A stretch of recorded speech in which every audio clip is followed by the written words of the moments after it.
Welcome back to Episode Podcast. Today is Tuesday, December the 9th, and we're back for the podcast. We back. A lot of things happened this past weekend. Football. And I don't know. I'm a little down. I'm not going to lie to you. I'm a little disappointed. Probably not down, but disappointed. But we'll get to that.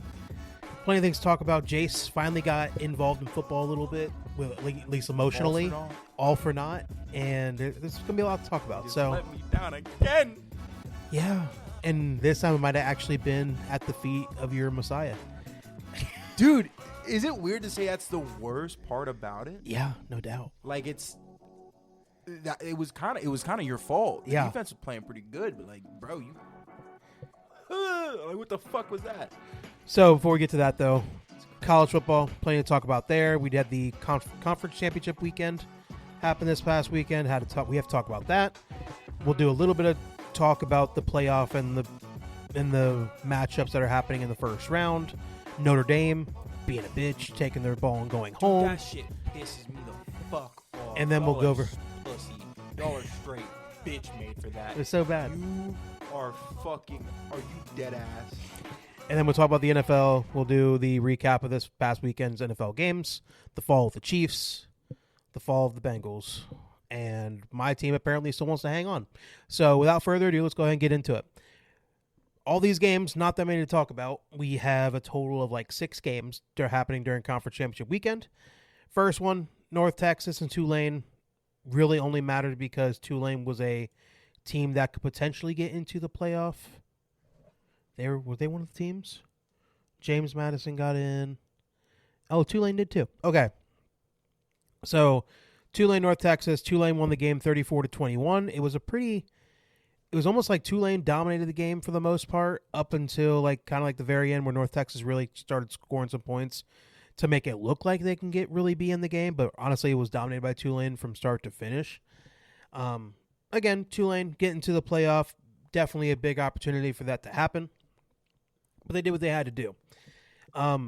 It was a very entertaining game, though, even though Tulane was never really in doubt to necessarily lose it. Next one, you got Troy and James Madison. JMU won the game 31-14. That game was a rout. The game wasn't close. It was close for most of it until the fourth quarter where James Madison really kind of jumped ahead and scored those 14 points. But they went in there against the worst team in Troy, took care of business, locked themselves into the playoff.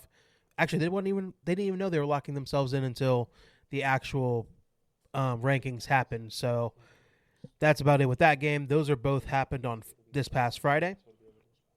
And then from there, go to Saturday. And I don't know. BYU Texas Tech was the first game that happened. That was the Big 12 championship game. Texas Tech won the game 34-7. The game wasn't close. Texas Tech, offensively, defensively, was just the better football team. This is the second time they had played each other this season, and it went the same way both times. Texas Tech did their thing. When their Texas Tech is rolling, when they have their quarterback Morton, they are a much different team. Heck, their only loss they had was when their quarterback wasn't there.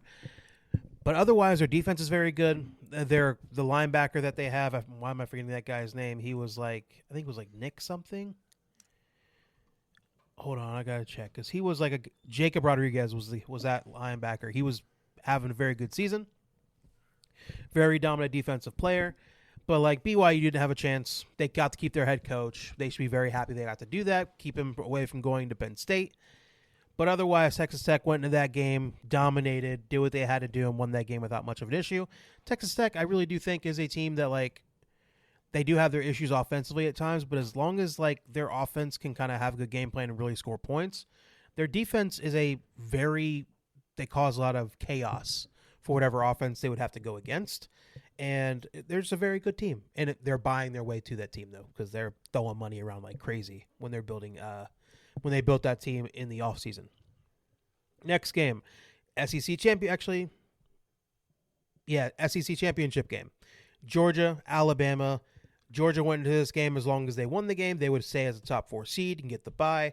Alabama being, I believe they were at the 9 seed at that point, 9 or 10 in the playoff rankings. They were like, hey, if we lose this game, it puts their kind of lives in the committee's hands as to if they were going to get into the playoff or not. But as it turns out, Georgia's the much better football team. They dominated from start to finish. It was 28-7. Bama didn't score until the fourth quarter, where they finally got a touchdown to make it look a little bit better. But Georgia dominated that game from start to finish. It wasn't close. Even though it wasn't like Georgia blew the doors off of Alabama necessarily, it is just they played more efficient, just good football. Gunnar Stockton, 20-26, 156, 3 touchdowns, 0 picks. They ran the football for 141 yards and just made plays offensively. While Alabama was pretty much locked down from start to finish without much of an issue, Ty Simpson went 19 of 39 for 212 yards, 1 touchdown, 1 pick. They ran the football for -3 yards in this game. Again, Bama has been a bad rushing team all year long, so it's kind of hard for Bama to go against a even decent defense and realize, like, hey, our whole game plan is off of Ty Simpson having to throw the football every single play. And it just makes it a lot easier for a defense to go against you, especially a Georgia defense that isn't dominant by any means, at least in comparison to what they've been in years past. But they're athletic. But they're very athletic, and if they have an idea that, hey, we can just tee off on you, they really don't have to worry about stopping the run, it's going to make your job very, very difficult. And I feel like Bama had no chance in this game offensively. And that's going to be Bama's, like, one big issue is that even if they do get it, like, can they string together multiple games of, like, not being able to run the football, but just be on a throwing tear? That's not necessarily possible. So, but Georgia did what they had to do, won that game, and they are, I think they're the number 3 seed because of it. Next game, we'll go with Duke, Virginia. This was like the chaos type of game because Duke coming into this game was 8-4. 8-5, and they had no chance getting to the playoff whatsoever, even if they won the championship game. And you have Virginia, who was ranked number 17 in the playoff rankings. Like, they were a team that if they won it, they would actually get a playoff spot because they were, within striking distance of getting a top 12 spot. But unfortunately, Virginia fucked around and let Duke win this game in overtime, 27-20. And because of that, and again, I'm not going to sit here and act like I watched the whole game. I didn't. I watched a little bit of it in clips, but, like, it was like the antithesis of what the ACC has been this year. It is a bunch of mediocre / bad teams just kind of duking it out with each other. And unfortunately, Duke managed to be on the top of that. And you know what's funny? Duke, one of their losses, was a conference game that wasn't a conference game. They just didn't even count it. So that was one of their losses, which is why that they were so high in the rankings, even though they have a lot of, like, conference losses, but just one of them was not counted, and it was counted as a non-conference game. But because of this, ACC was left out of the playoff. Actually, no, they weren't left out of the playoff altogether, but the ACC champion was left out of the playoff. Duke, nowhere to be seen. Nobody's even making an argument as to Duke deserves to be in the playoff. Nobody thinks that. The only team that did get in was Miami, and we'll get to that in a second. But it was just one of those things, like, the ACC just fucked around, and, like, it's all Miami's fault. If Miami didn't mess around and lose the games that they lost in the middle of the season, the ACC wouldn't have this issue. But because of that, they were hoping for Miami to get in as a what is the word I'm looking for? It was a at-large bid. They were hoping for Miami to get in as an at-large bid, which they did. But it was just the ACC has just been bad all season long. And the last but not least, we'll get to it. Ohio State, Indiana. Indiana beat Ohio State 13-10. I'm not going to lie to you. I was disappointed, but I wasn't. This might have been after an Ohio State loss. You know how I am, Jace, obviously. After any Ohio State loss I've ever had in my life, I've been heartbroken. I've been crushed. I've been emotional. All of those things all in all, right? Yep. But I think after this game, because all of the dreams that Ohio State had was still in front of them, this was not the game against the team up north. This was against the Indiana team that I respected, but I did think, like, if Ohio State shows up and plays their game, they should win this game without much of an issue. Yeah. And I went into this, but at the end of the day, the problem with this game was that it didn't have a lot of stakes. Is it for a Big Ten championship? Yeah, for sure. But honestly, in the grand scheme of things, does that really matter all that much? Probably not. especially when it comes to the playoff, because it was pretty much like it was all the way around like agreed upon that the loser of this game is still in the playoff. The loser of this game is still going to have a top 4 seed and get a bye in the playoff, and like all of the dreams will still be ahead of whatever team loses this game. So we go into this game. I'm confident like the defense is, they've kept everybody under 16 points all season. Nobody's really done anything against us. And we start the game. And Ohio State starts off pretty hot, gets a touchdown, kind of gets into it. And they were, actually, no, Indiana, I think, scored first. Then Ohio State got the 7 points. But in the first half, it was 10-6. But it was a rock fight, to be honest, when it came to it, because both teams could like move the ball from 20 to 20. Both teams were moving it just fine, and it wasn't necessarily be like throwing the football all over the place. It was just systematic, just getting the football down the field and doing it that way. For Ohio State, Julian Sand, 21 of 29, 258, 1 touchdown, 1 pick. I think this was the most frazzled I've ever seen Julian Sand as a quarterback this year. I think they did do a good job at doing that. They moved coverage a lot. Like a lot of times they were rolling coverage. They were moving guys around. The offensive line probably had their worst game that they've had all year. The right guard position, Tegra Shabola, he's been off. He's been like up and down all year. He had his worst game he could possibly have. By the time they decided to take him out of the game, Ohio State did have their two most productive drives, being able to run the football and do all that. I don't think he's going to be the right guard going into the playoff. But the offensive line had a real issue with Indiana's defensive line. It's not like they have an absolute like game wrecker on the defensive line, but you know what they do? They play as a team. They rush with gap integrity. They do what they're supposed to. They do a lot of stunts and stuff like that to really trick the offensive line into thinking one thing's happening, but it turns out to be another. So, like, the offensive line for Ohio State really had an issue against this Indiana defensive line that they were just, and they played with a lot of effort. They were getting after it. I think Ohio State gave up 6 sacks all year, and they gave up 5 sacks in this game against Indiana. And because of that, Julian Sand was real tentative. He didn't know what was coming, and then he was, like, trying to read the defense. They were rolling coverage, so it just made him a little bit slower with the football. And then by the time he was about ready to make his decision to go ahead and throw it, there was a guy in his lap for most of the night, or he was running for his life trying to make a play outside the pocket. And he was sacked, like I said, 5 times in this game.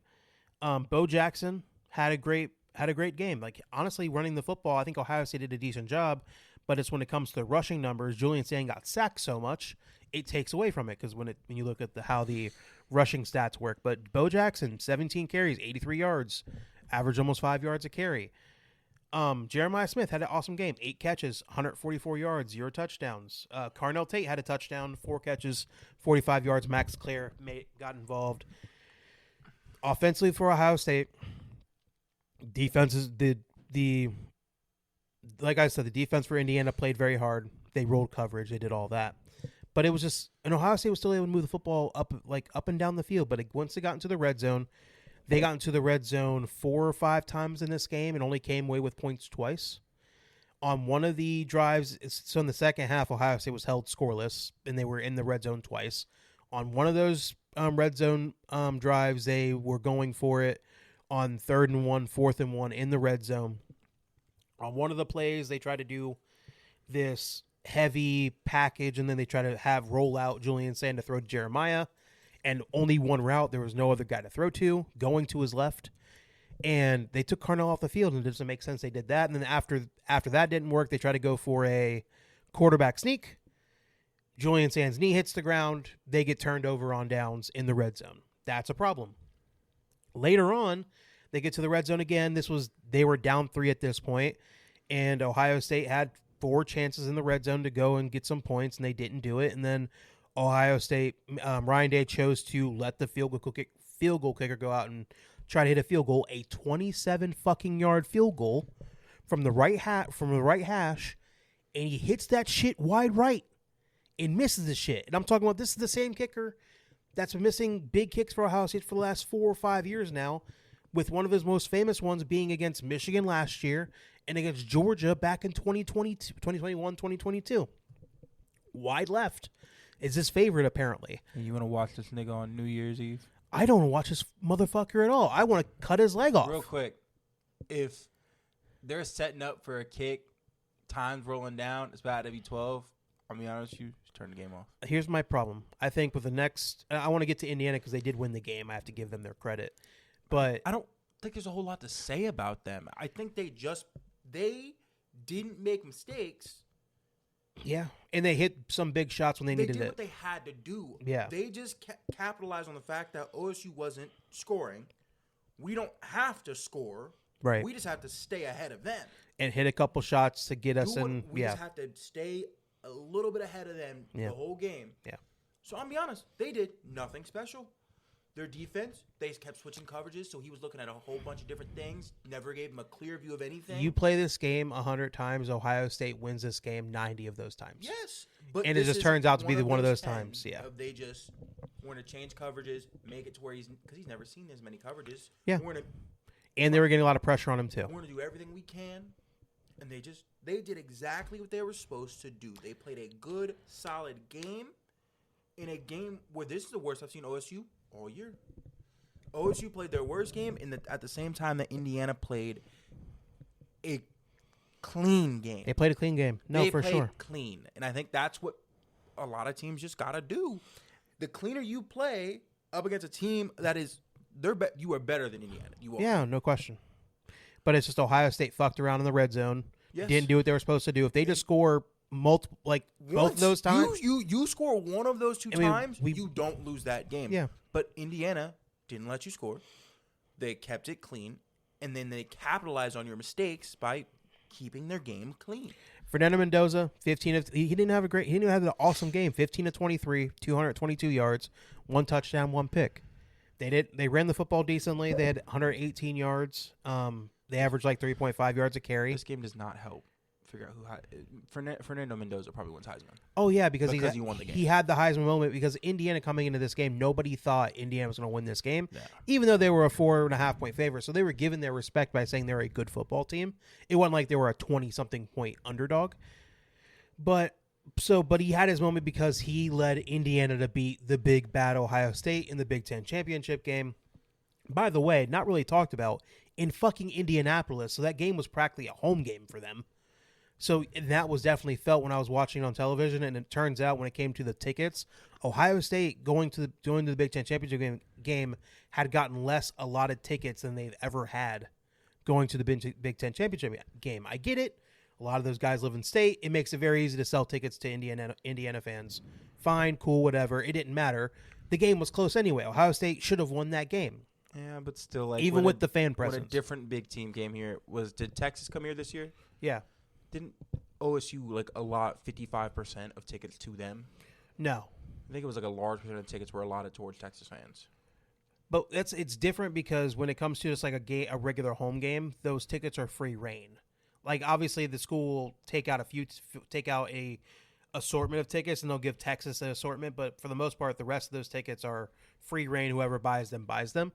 But in the championship games, the Indianapolis actually allots tickets for, hey, this is for your fans to go by, this is for Indiana fans to go by, to where at least you can get on your sideline and do all that. And Indiana absolutely, their fans showed out. They were a great fan base. They went out and they were loud. And Fernando Mendoza had a great game. Charlie Becker was the big X factor for them in this game because he was just a big receiver that made 3 or 4 big catches along getting down the field. That was the game changer for them. And this is where I do talk about an annoying it's going to sound like excuse making, but the amount of holding calls that were not called in this fucking game for Kenyatta Jackson, he was being held all goddamn night. Did you watch any of those literally you could see those clips. Apparently it was a pretty bad night for most refs. It was terrible. Yes. All night. Did you ever see the Tulane one? Yes, I saw that one. Yes, it was bad. Dude, they were really fucking bad. And it was you saw that had the same ref look at Kenyatta Jackson getting held. I'm talking by 2 dudes, especially on one of the big third downs on their touchdown drive. That would have ended their drive. and they just weren't calling it all night. And that's the part that does suck. I'm like, they were getting pressure on the quarterback, but if they weren't getting held, like they would be getting either pressure on him or they'd be getting set back in their own drives. And it's just like, it sucks that is something that I have to look at and be like, that is a real reason why Ohio State lost this game, because it sounds like a fucking excuse. But while watching it, it's like, this is the most annoying thing I've ever seen in my life. Those officials were just not doing their jobs whatsoever. But Indiana did what they had to do. They, like you said, they played a very clean game. They didn't make a ton of mistakes. They had the one pick early on in that game from Fernando Mendoza. That was a tip pass. But other than that, he played a very clean game. He did what he had to do. They made a couple big passes when they needed to. They took advantage of having all those holding calls not being called. And they let Ohio State fuck around in the red zone. I just felt like the week before this game, it was very chaotic. They were doing recruiting classes. A wide receiver was holding out for Oregon the days before this game was set to happen. The Brian Hartline news came in that he was going to go coach at South Florida and all that. I just felt like it was a very chaotic week. Oh, I didn't tell you that? I'm sorry. Yeah, he's going to go coach at South Florida. I'm sorry for your loss. He did give us a gift of getting us one last 5-star before he goes, Chris Henry Jr., but the son of former Bengals wide receiver. But you are no longer wide receiver you. I hope you know that. It's still the Ryan Day offense. You are no longer wide receiver you. Obviously, it's gonna be a drop off. You will never get a guaranteed. This motherfucker is a monster. I'm about to go watch South Florida have this motherfucker I've never even heard of go out there and catch 3,000 yards because he's playing in South Florida. The only problem is that they're not going to have the money to pay these dudes like the money they're getting. I'm paid. Brian Hartline, Chris Olave, Garrett Wilson. Like, what the fuck do you mean? Money? I don't need money. I got stats. That's true. Go look at the top 10 highest paid receivers. Check how many of them are mine. No, for sure. What do you mean? What the fuck you mean the money? You want to go to the NFL or not? You think Jeremiah Smith ever going to go to a guy like Jeremiah Smith ever going to go to South Florida? Jeremiah Smith is a outlier. You're talking Brian Hartline can go look at a 4-star.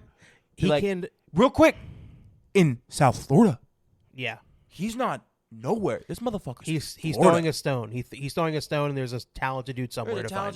And if there ain't, I can find him. You're talking. He's finding a 3-star. That's a 5-star talent in a small school. He's about to come to South Florida. Yeah. You are no longer wide receiver. I'm sorry for your loss. Your offenses will be ass. It's not going to go that far. It's still a Ryan Day offense. Don't do that. Without Brian Hartline receivers. It's not. Yeah, for sure. He brought a run that was unprecedented for sure. Yeah. I'm not going to undersell him by saying like, oh, we can keep that going. But if we can get a wide receiver coach to be 75% of what he brought to Ohio State, the offense will be fine. We may not get as many 5-stars, but I think the offense will be fine still. It's still a Ryan Day offense. Has Ryan Day ever ran an offense without Brian Hartline receivers? Yes. When? He was running the offense at Ohio State when we had J.T. Barrett. Oh, so back when... And Dwayne Haskins, and we were still having top offenses. Mm-hmm. See, that's what you call elite quarterback play?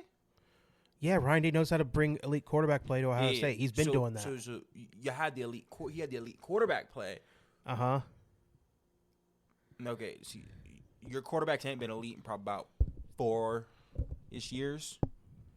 What are you talking about? We had C.J. Stroud 3 years ago. My bad. See, I didn't know how long ago he had played. Yeah. The rest of them ain't been that great. C.J. Stroud for 3. We had 3 years ago. We had C.J. Stroud, and then we had Honda McCord, terrible, awful decision. Will Howard last year, who was awesome, who was propped up by some fire ass receivers. Yeah, but he did go on an unprecedented run in the playoff. You were saying he was hitting some crazy passes.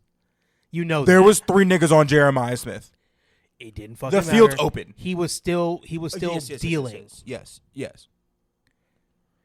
There was 3 niggas on Jeremiah Smith. It's really hard. It's really easy to throw to everybody else when there's 3 dudes on one dude. And Carnell Tate's like, there's no one here. Or Mech. Oh, my bad. Another Brian Hartline receiver. My fucking bad. You had 3 Brian Hartline receivers. One who was a first-round pick and the number 1 on his team currently. Another one who's a first-round pick and going to be a number 1 on his team. And probably one of the best receivers I've seen since Jamar Chase. Oh, your 2 + 2 starting to equal 4, my nigga. Look, we're still gonna have Jeremiah next year. It's all good. That's great. Who the Brandon Ennis? What the fuck? Like, that nigga's ass. Yeah. That's not my receiver. We'll have Quincy Real Porter. Quick, that's not Brian Hartline's receiver. That's a random. No, Brandon Ennis is another. He was a 5-star when he came out. That's cool. He needed to go take the Jameson Williams right and go somewhere the fuck else. He is ass. He's not that good. He's not. Jameson Williams was a burner. That's not what Brandon Ennis is at this point. Brandon Ennis is a big body nigga. No, he is mech with less speed. He is a big body nigga. Go be 6'4". He's not 6'4".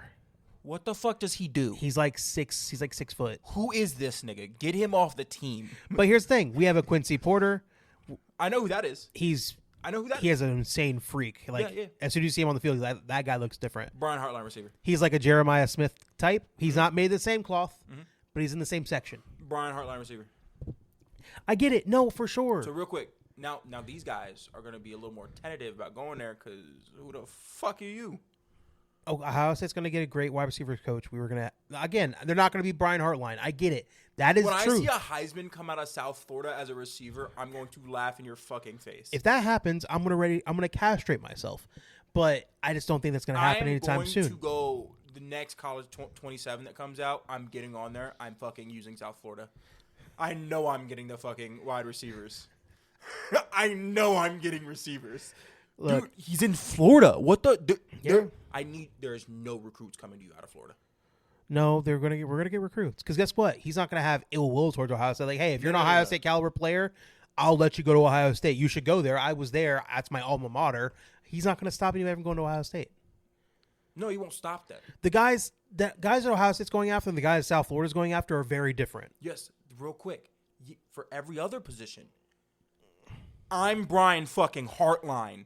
Check my fucking resume. You are talking about a dude who has at least 8 receivers. Yeah. Being paid in the top 15 of receivers. Very aware. Yes, I'm very aware of that. Yeah. You want to go to the NFL? You're not going to the NFL out South Florida. You're going to the NFL because Brian Hartline's out South Florida. Yeah, I just if he does well, I don't think he'll be there that long. That's the issue. You should be even more scared. Let this nigga, because South Florida's a 2-star school. We're not talking fucking. No, I would say of the group of 5, they are like a top 5 of a group of 5 school. Tulane's a group of 5 school. Yeah. Okay, that's one. You know you're wrong, right? Give me a group of 5 schools. JMU. South Florida's a better place than JMU. Oh, which one of them's in the playoff? Crazy. Yeah, but if you're talking about recruiting base and all of that, like South Florida's I'm talking about they're not as good as a school. Okay, fine. That's 2. South Florida plays in the Sun Belt? No. Where the fuck is South Florida? AAC. AAC, yes. I don't know who the fuck's in the AAC. My apologies. But while you do that, let me just get to the rest of Indiana. I just have to give them their credit. They showed out for the game. They did what they had to do. The players really wanted it, and you can tell they were very hungry for this win. And that was the one thing I could say about Ohio State in general when I was looking at this game. Ohio State did not seem inspired.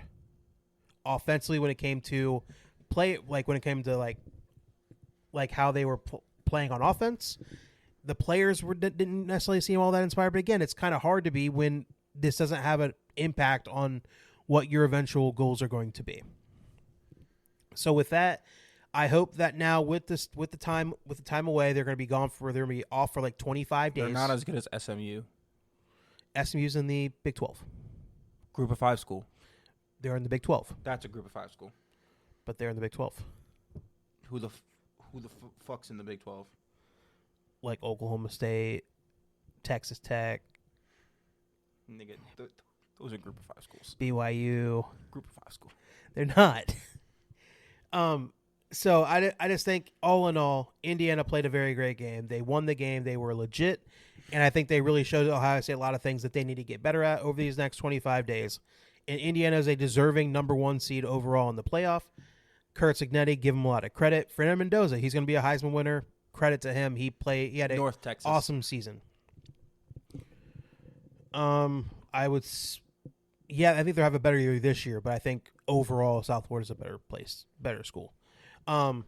And then Ohio State, like I said, learn from this mistake. Hopefully now with Ryan Day not having to do recruiting or anything like that, he'll be able to lock in and be the offensive mad genius that he was that propelled Ohio State in the last year's playoff. And they'll fix the issues. Brian Hartline will, I think they said after the day after they lost, Brian Hartline was going to South Florida to go try to get his stuff started down there. But they said he'll be back at Ohio State, be ready to be locked in to help Ohio State try to go after this national championship. And hopefully it won't be too much for him to go back and forth and having to deal with both jobs at the same time. I'm not gonna lie to you. South Florida looks like the Michigan State of their conference. They were like, they were 2-10 the year before. The year before that, they were fucking 7-6. Yeah. And now they're okay. Yeah. SMU is better than them year in, year out, though. SMU is in the Big 12. They are not a Group of 5 school. SMU is right fucking here in the AAC, you fuck-ass nigga. They are in the Big 12. They are not in the, they're not in the ACC anymore. That's SMU. They're not in the AAC anymore. Nigga, it's SMU. They're not. They're AC. They're in the Big 12, my boy. Did my nigga, they're right here. You're looking at a past ranking or something? They're not. Nigga, they're right here. They're right here. You're tweaking out for SMU. They're in the Big 12. Okay. They were in the playoff last year for being. Ass bitch, they're right here. Okay. Whatever. Fuck, nigga. I think Julian Sam will learn from this. Nigga. Ryan Day will learn from this. They'll lock in. They'll be better. I think the defense too. I think still, even with the defense still did their jobs and held Indiana to 13 points. So I have a feeling if they meet again, I think Ohio State will have the upper hand. And I think Ohio State, of everybody, I think will they're still the betting favorite. Better than Boise. Boise State's not in the Group of 5. Nigga, what? Yeah, they are. Yes. The fucking Mountain West Conference isn't Group of 5? They're not. Yes. What crack am I smoking? They're in the Mountain West. They're in the Mountain West. Fuck? That's 3. What about the Pac-2? No. The Independents count? Independent. No. Ooh, they're not better than Coastal Carolina. Yeah, they are. Coastal Carolina's only been an FCS school for 6 years, and they've been better. Stop playing. They're not. I just think overall, I'm trying to get to this. Ohio State will be on a good. This is a good starting point, just like last year. You know what's funny? When they lost to Michigan last year, it was this. You know what the score was? 13-10. Yeah. And then Ohio State turned it around and do what they do. And I think Ohio State's set up to do that once again. How the fuck is a team? This is Delaware's first year in the FCS, and they made a bowl game for Michigan State. Did What the fuck? Michigan State's playing a much different schedule. Conference USA is definitely the worst football conference. They did lose a few teams. Cincinnati used to be in the Conference USA. They moved to the Big 12. They're good enough to be in the Big 12. Oh yeah, for sure. Even though they went and got destroyed. They lost 2 teams. They were fine. They lost 2 teams. And then who was the other one? I don't know, but they would have had to because they added 2 teams. Okay. So those are all the games. Mac would absolutely dog walk Conference USA. Let me get to the playoff rankings real quick. This is Kennesaw State's second year? I think so. FCS? I think so. Ended up 10-3. Good for them. All right. So this is what I want to do with you, Jace. While you're still freaking out about all the Group of 5 schools. I've named more than enough. 4 that we agreed upon. Nigga, fuck you. So now the rankings come out this past Sunday. Navy, motherfucker. No. Ranked above South Florida this year. Ranked above South Florida last year. But Navy's Navy. They're in a different category, dude. Ranked above South Florida the year before. Damn, they were both ass that year. But ranked above them. Can I get to the rankings now? Navy's been ranked above South Florida for the last 7 years. of which of those 7 years, South Florida's gone 2-10. So those games happen Saturday Don't night. ignore me, nigga. That's 5. I'm not putting Navy up there. Fuck you. That's 5. What? That's I'm 5. not putting Navy. 5. No, What? I'm not doing it. Okay, so a team I can be refuse. better than them. You're in, you're out over the last. 2019, 2020. Not a better football school. It's just not. I'm in 2019, 2020, and they've been ranked above them. My bad. I'll go back to 2018, 2019. Oh, you got lucky. South Florida made it to 7-6 that year. Fucking. I almost called you the F word. I'm glad you didn't. Thanks. I just want to get to the rankings, man. I want to get going. I want you to admit Navy's better school. They're not. They're ranked better. They're It doesn't above matter. them. Above them. South Florida went 2-10. The fuck? It doesn't fucking matter. I'm sorry. It clearly fucking does. If I can go all the way to 2017, and the only year South Florida is better than them is 2016, 2017, where they were 11-2, and 2018, 2019. But 2017, 2018, 2019, 2020, 2020, 2021, 2021, 22, 23, 24, 23, 24, 25, and 25, 26, Navy's been better. Of which they play South Florida. They're in the same conference. So of all those years, South Florida's been better than them twice. And Navy's been better. But Navy's not better. I think South Florida is a better football school because I think you're fucking wrong based on statistics, you bitch. they may not have produced as well as they probably should. Statistically speaking, them But I niggas would are still 9-3. contend that it's a better football school than Navy. If I pull this up from this year and they fucking dog walk South Florida, get the fuck out of here. Can you just get through this so I can get to the rankings? No, admit I'm fucking right, you fucking bitch. Dog walk South Florida. Dog walked. Dog walked. They dog walked South Florida this year. What was the score? 28-7. Okay, fine. My bad. That was last year's. Oh, South Florida got close this year. 41-38. There you go. It's a back and forth affair. 28-7 the year before, you bitch. It's a back and forth affair.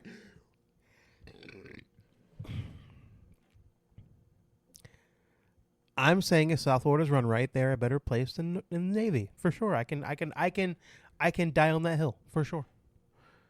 Rankings, Cal 12 playoff rankings happened on Sunday morning. That you bitch. I'm pissed now. No, I'm stuck on this. You are Navy's a better school. Fuck you. Navy's a better school. Better school for producing soldiers. Better school for fucking playing football, clearly. I guess, maybe. Nick, you're making me angry. I wanted to be done with this so bad, and now you're forcing me to want to be petty and be egging you on. It's fucking wrong. You're wrong. You're wrong. You're wrong. There's nothing else I can do. You are wrong. Okay. That's 5. That's 5.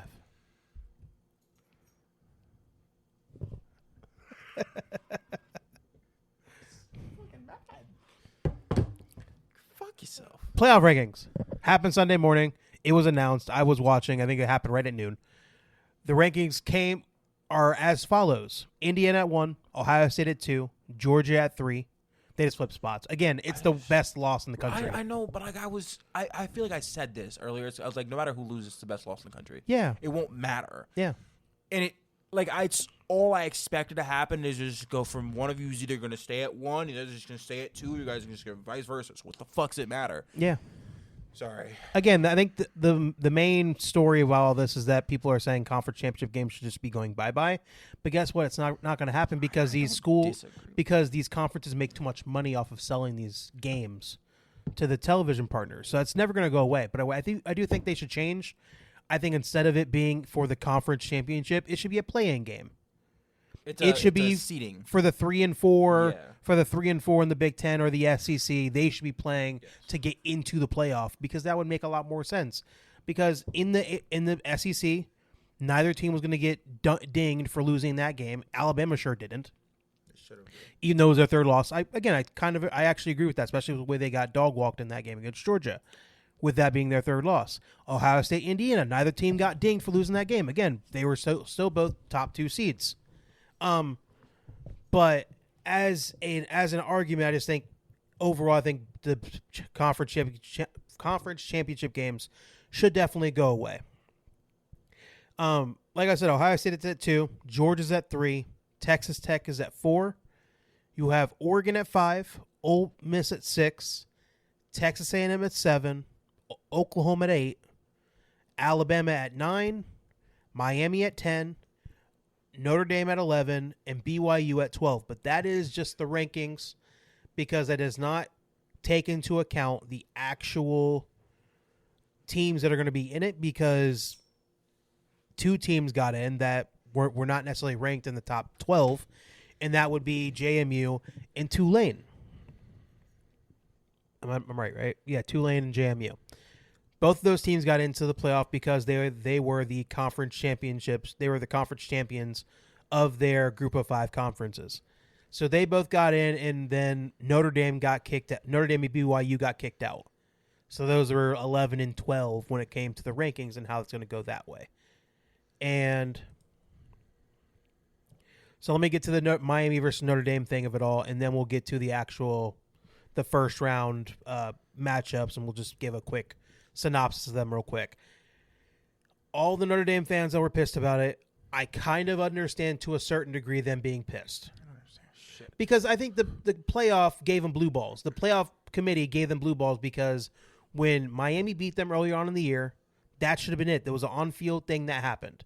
But when they first started coming out with the rankings 5-6 weeks ago, they put Miami at like 16.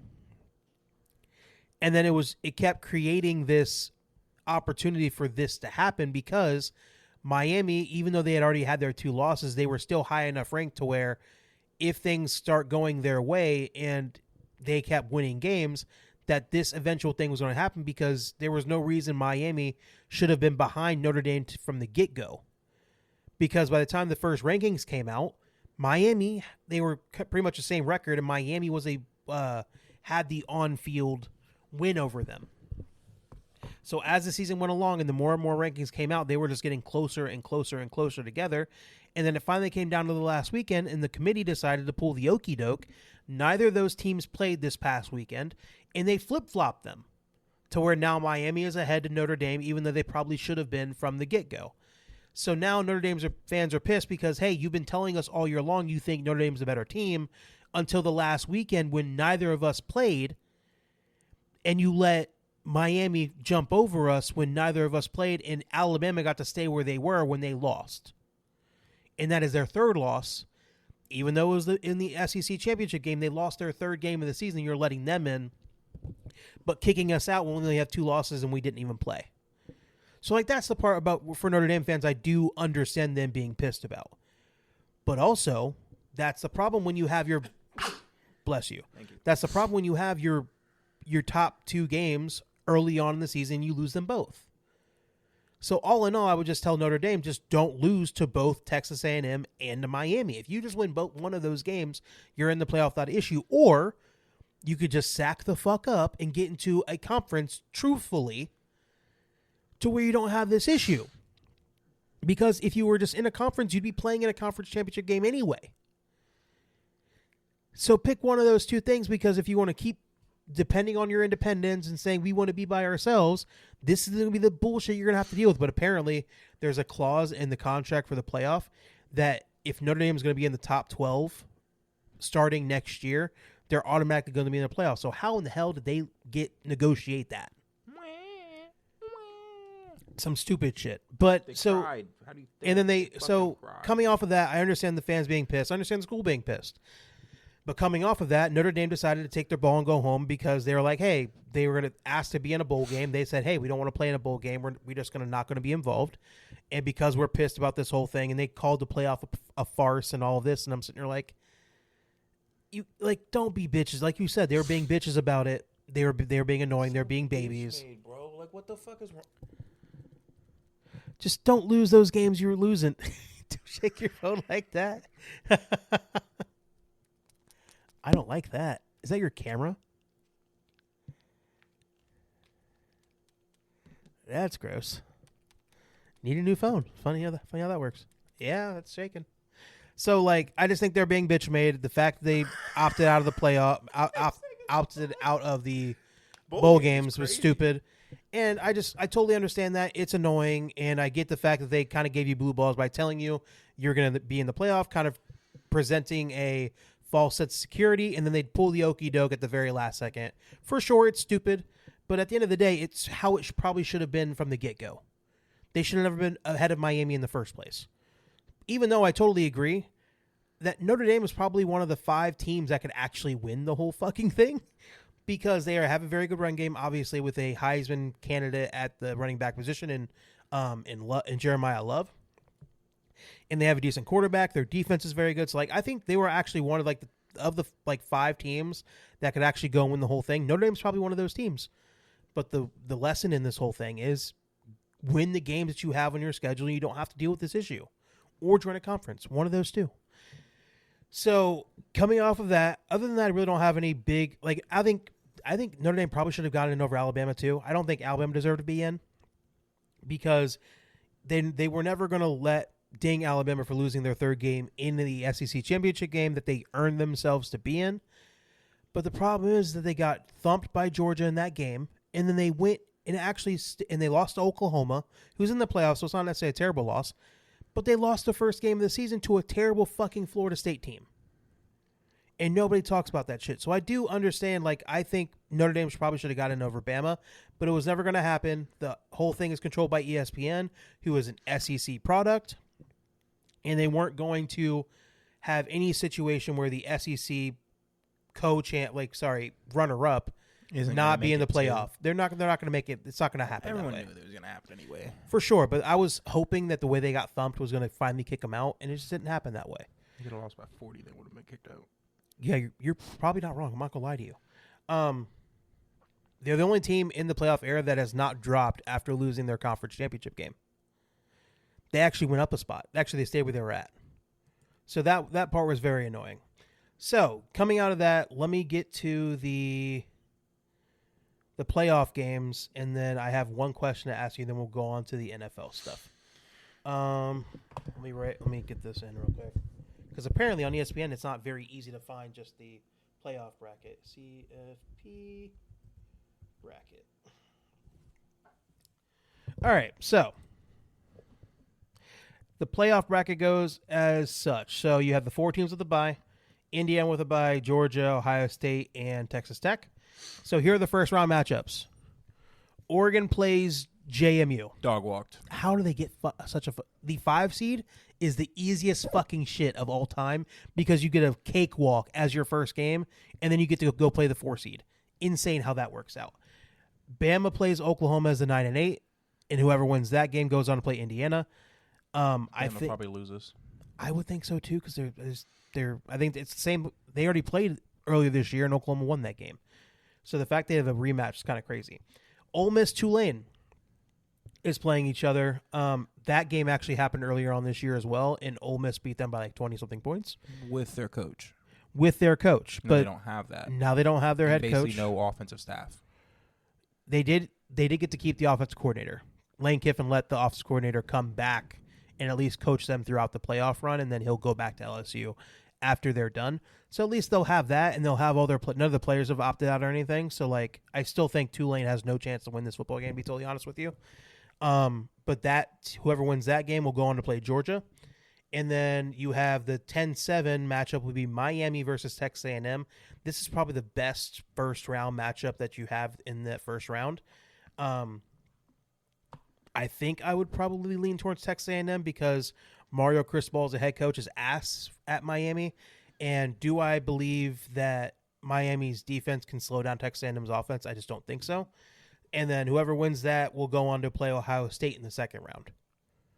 So if I had to give you this question, Jace, and this is the last thing I'll talk about it before, not the last thing. Who do you think is the easiest draw? Like if you're amongst the four teams with a bye, who has the easiest draw so far? I think Ohio State, Georgia being at the bottom of the bracket, eventually have to play each other is probably the tougher route to go. Indiana and Texas Tech are like, I think it's probably. I guess maybe you have to deal with Oregon. Will be a problem. I think it's Texas Tech. I don't think Oregon's that good. Yeah, but the Oregon will have to face Texas Tech in the second round, so Oregon can beat Texas Tech.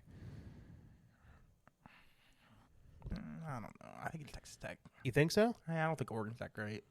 I think Indiana obviously is the favorite for sure, but again, I just think obviously the harder spot is the one with the 2 and 3 seeds, of course. But and then here's my other question: if I gave you a choice of whether you'd pick these teams or the field, if I gave you a choice between Ohio State and Indiana to win the championship or the field, who would you take? What does that mean? So if you had to put your bet on who would win the championship, would you put your bet on either Ohio State and Indiana winning it, or would you put your bet on the rest of the teams in the playoff winning it? No, Ohio State, Indiana. Why the fuck would I bet on anybody else? I wouldn't either. That's why I would think so if you had to do Indiana against the field, would you do that? No. Would you do Ohio State versus the field? Would you pick Ohio State? I think I'm so not too. going to bet against a team that has now seen what you could do. Because what Indiana did was, again, play that game 100 times. They win it 10. Yeah. Now, that Ohio same State shit's not going to work again. Once, so now you're playing that game again, and that 10 times is now gone down to fucking 1, and you just took it. It's that don't happen again. Yeah. So no fucking shot. I think so too. I would pick Ohio State and Indiana against the field, and I wouldn't take Indiana against the field because Ohio State would be on the other side. But I would take Ohio State against the field because, again, I'm an Ohio State guy. I'll eat that. But also, I just think Ohio State, when they have all their ducks in a row, I think they're by far the best team in this whole thing. And I guess we'll just have to see them make it happen in order for it to be proven out to be that way. But that's just how I think on the whole situation. All right. So that's about it for the college football stuff. We went long enough on this stuff. Let's go ahead and move on to the NFL. Let's get to that. We have a bunch of games to react to. Let's go ahead and run through them all, and then we'll. Is there a story? I don't think there's really any stories. We'll do that at the very end. So we'll go ahead and go on to the first game. Seattle and the Falcons. Seattle won it 37-9. JSN had another amazing day. 7 catches, 92 yards, 2 touchdowns. Falcons had no chance. I really do feel bad for them. I think the Seahawks have turned themselves into a top 5 defense on top of having Sam Darnold and JSN going crazy offensively. And the idea that, the Falcons had no shot. I feel bad for Kirk Cousins. They came into this game without much of a chance of winning this game whatsoever. Seahawks just ran away with this thing. The game wasn't close. It was close in the first half, and then the Seattle just got to turn it on in the second half and scored 31 points in the second half to Atlanta's 3. So this game was just a rout in every sense of the word. And as long as they can kind of keep things going with JSN and running the football pretty decently, and that defense is going to be able to smother anybody because they just have so many crazy athletes on the field, I just think Seattle is one of the best teams in the NFL. And I just think as long as Sam Darnold doesn't have his Sam Darnold bad day, I think they're a very hard team to stop by all sense of the word. Next game, Bengals, Bills. Bills win the game 39-34. In the snow. This is an absolute snow globe game. If you don't even think about what actually happened in the game, it was a beautiful game to watch, to be honest with you. It was beautiful. The snow was coming down. It wasn't too bad. Both teams, the snow wasn't so bad that it was stopping their offenses from doing what they have to do. I think it was 300 yards worth of offense in the first half. So both of these teams went absolutely apeshit in this game, scoring the football. Joe Burrow, 25 of 36, 284 yards, 2 interceptions, 4 touchdowns, 2 interceptions, and 2 interceptions. One of those interceptions being a pick six. One of those interceptions, both those interceptions losing us the game. But that really was the difference because offensively nobody was stopping anybody. Nope. And it was just at that point the Bengals had a huge lead going into the second half, and they let Buffalo score those 21 points in the fourth quarter to really come back and be able to catch a lead in this game. Mm-hmm. And again, but 7 of those points came because Joe Burrow threw a terrible pick six where he got the ball, didn't have full grip of it, tried to shot put it over the defensive player. He jumped up, grabbed it, ran it all the way back to the house, and that was all she wrote. I think that's what put Buffalo up 7. And then managed to get another touchdown on top of that to kind of go up even more. But but Burrow had an amazing game. He did what he had to do. T. Higgins was great. 6 catches, 92 yards, 2 touchdowns. Gesicki, 6 catches, 86 yards and a touchdown. Jamar Chase was kind of quiet in this game. 5 catches, 44 yards. Again, it was just one of those things where Burrow did what he had to do. He made those mistakes. Again, it's like very few mistakes Joe Burrow makes where you're like really questioning what the fuck are you doing out there. And he made those 2 mistakes at the worst possible spot. But again, what you were talking about coming into this is like, do I even like, again, you're going to want to beat Josh Allen at any time because it's just Josh Allen.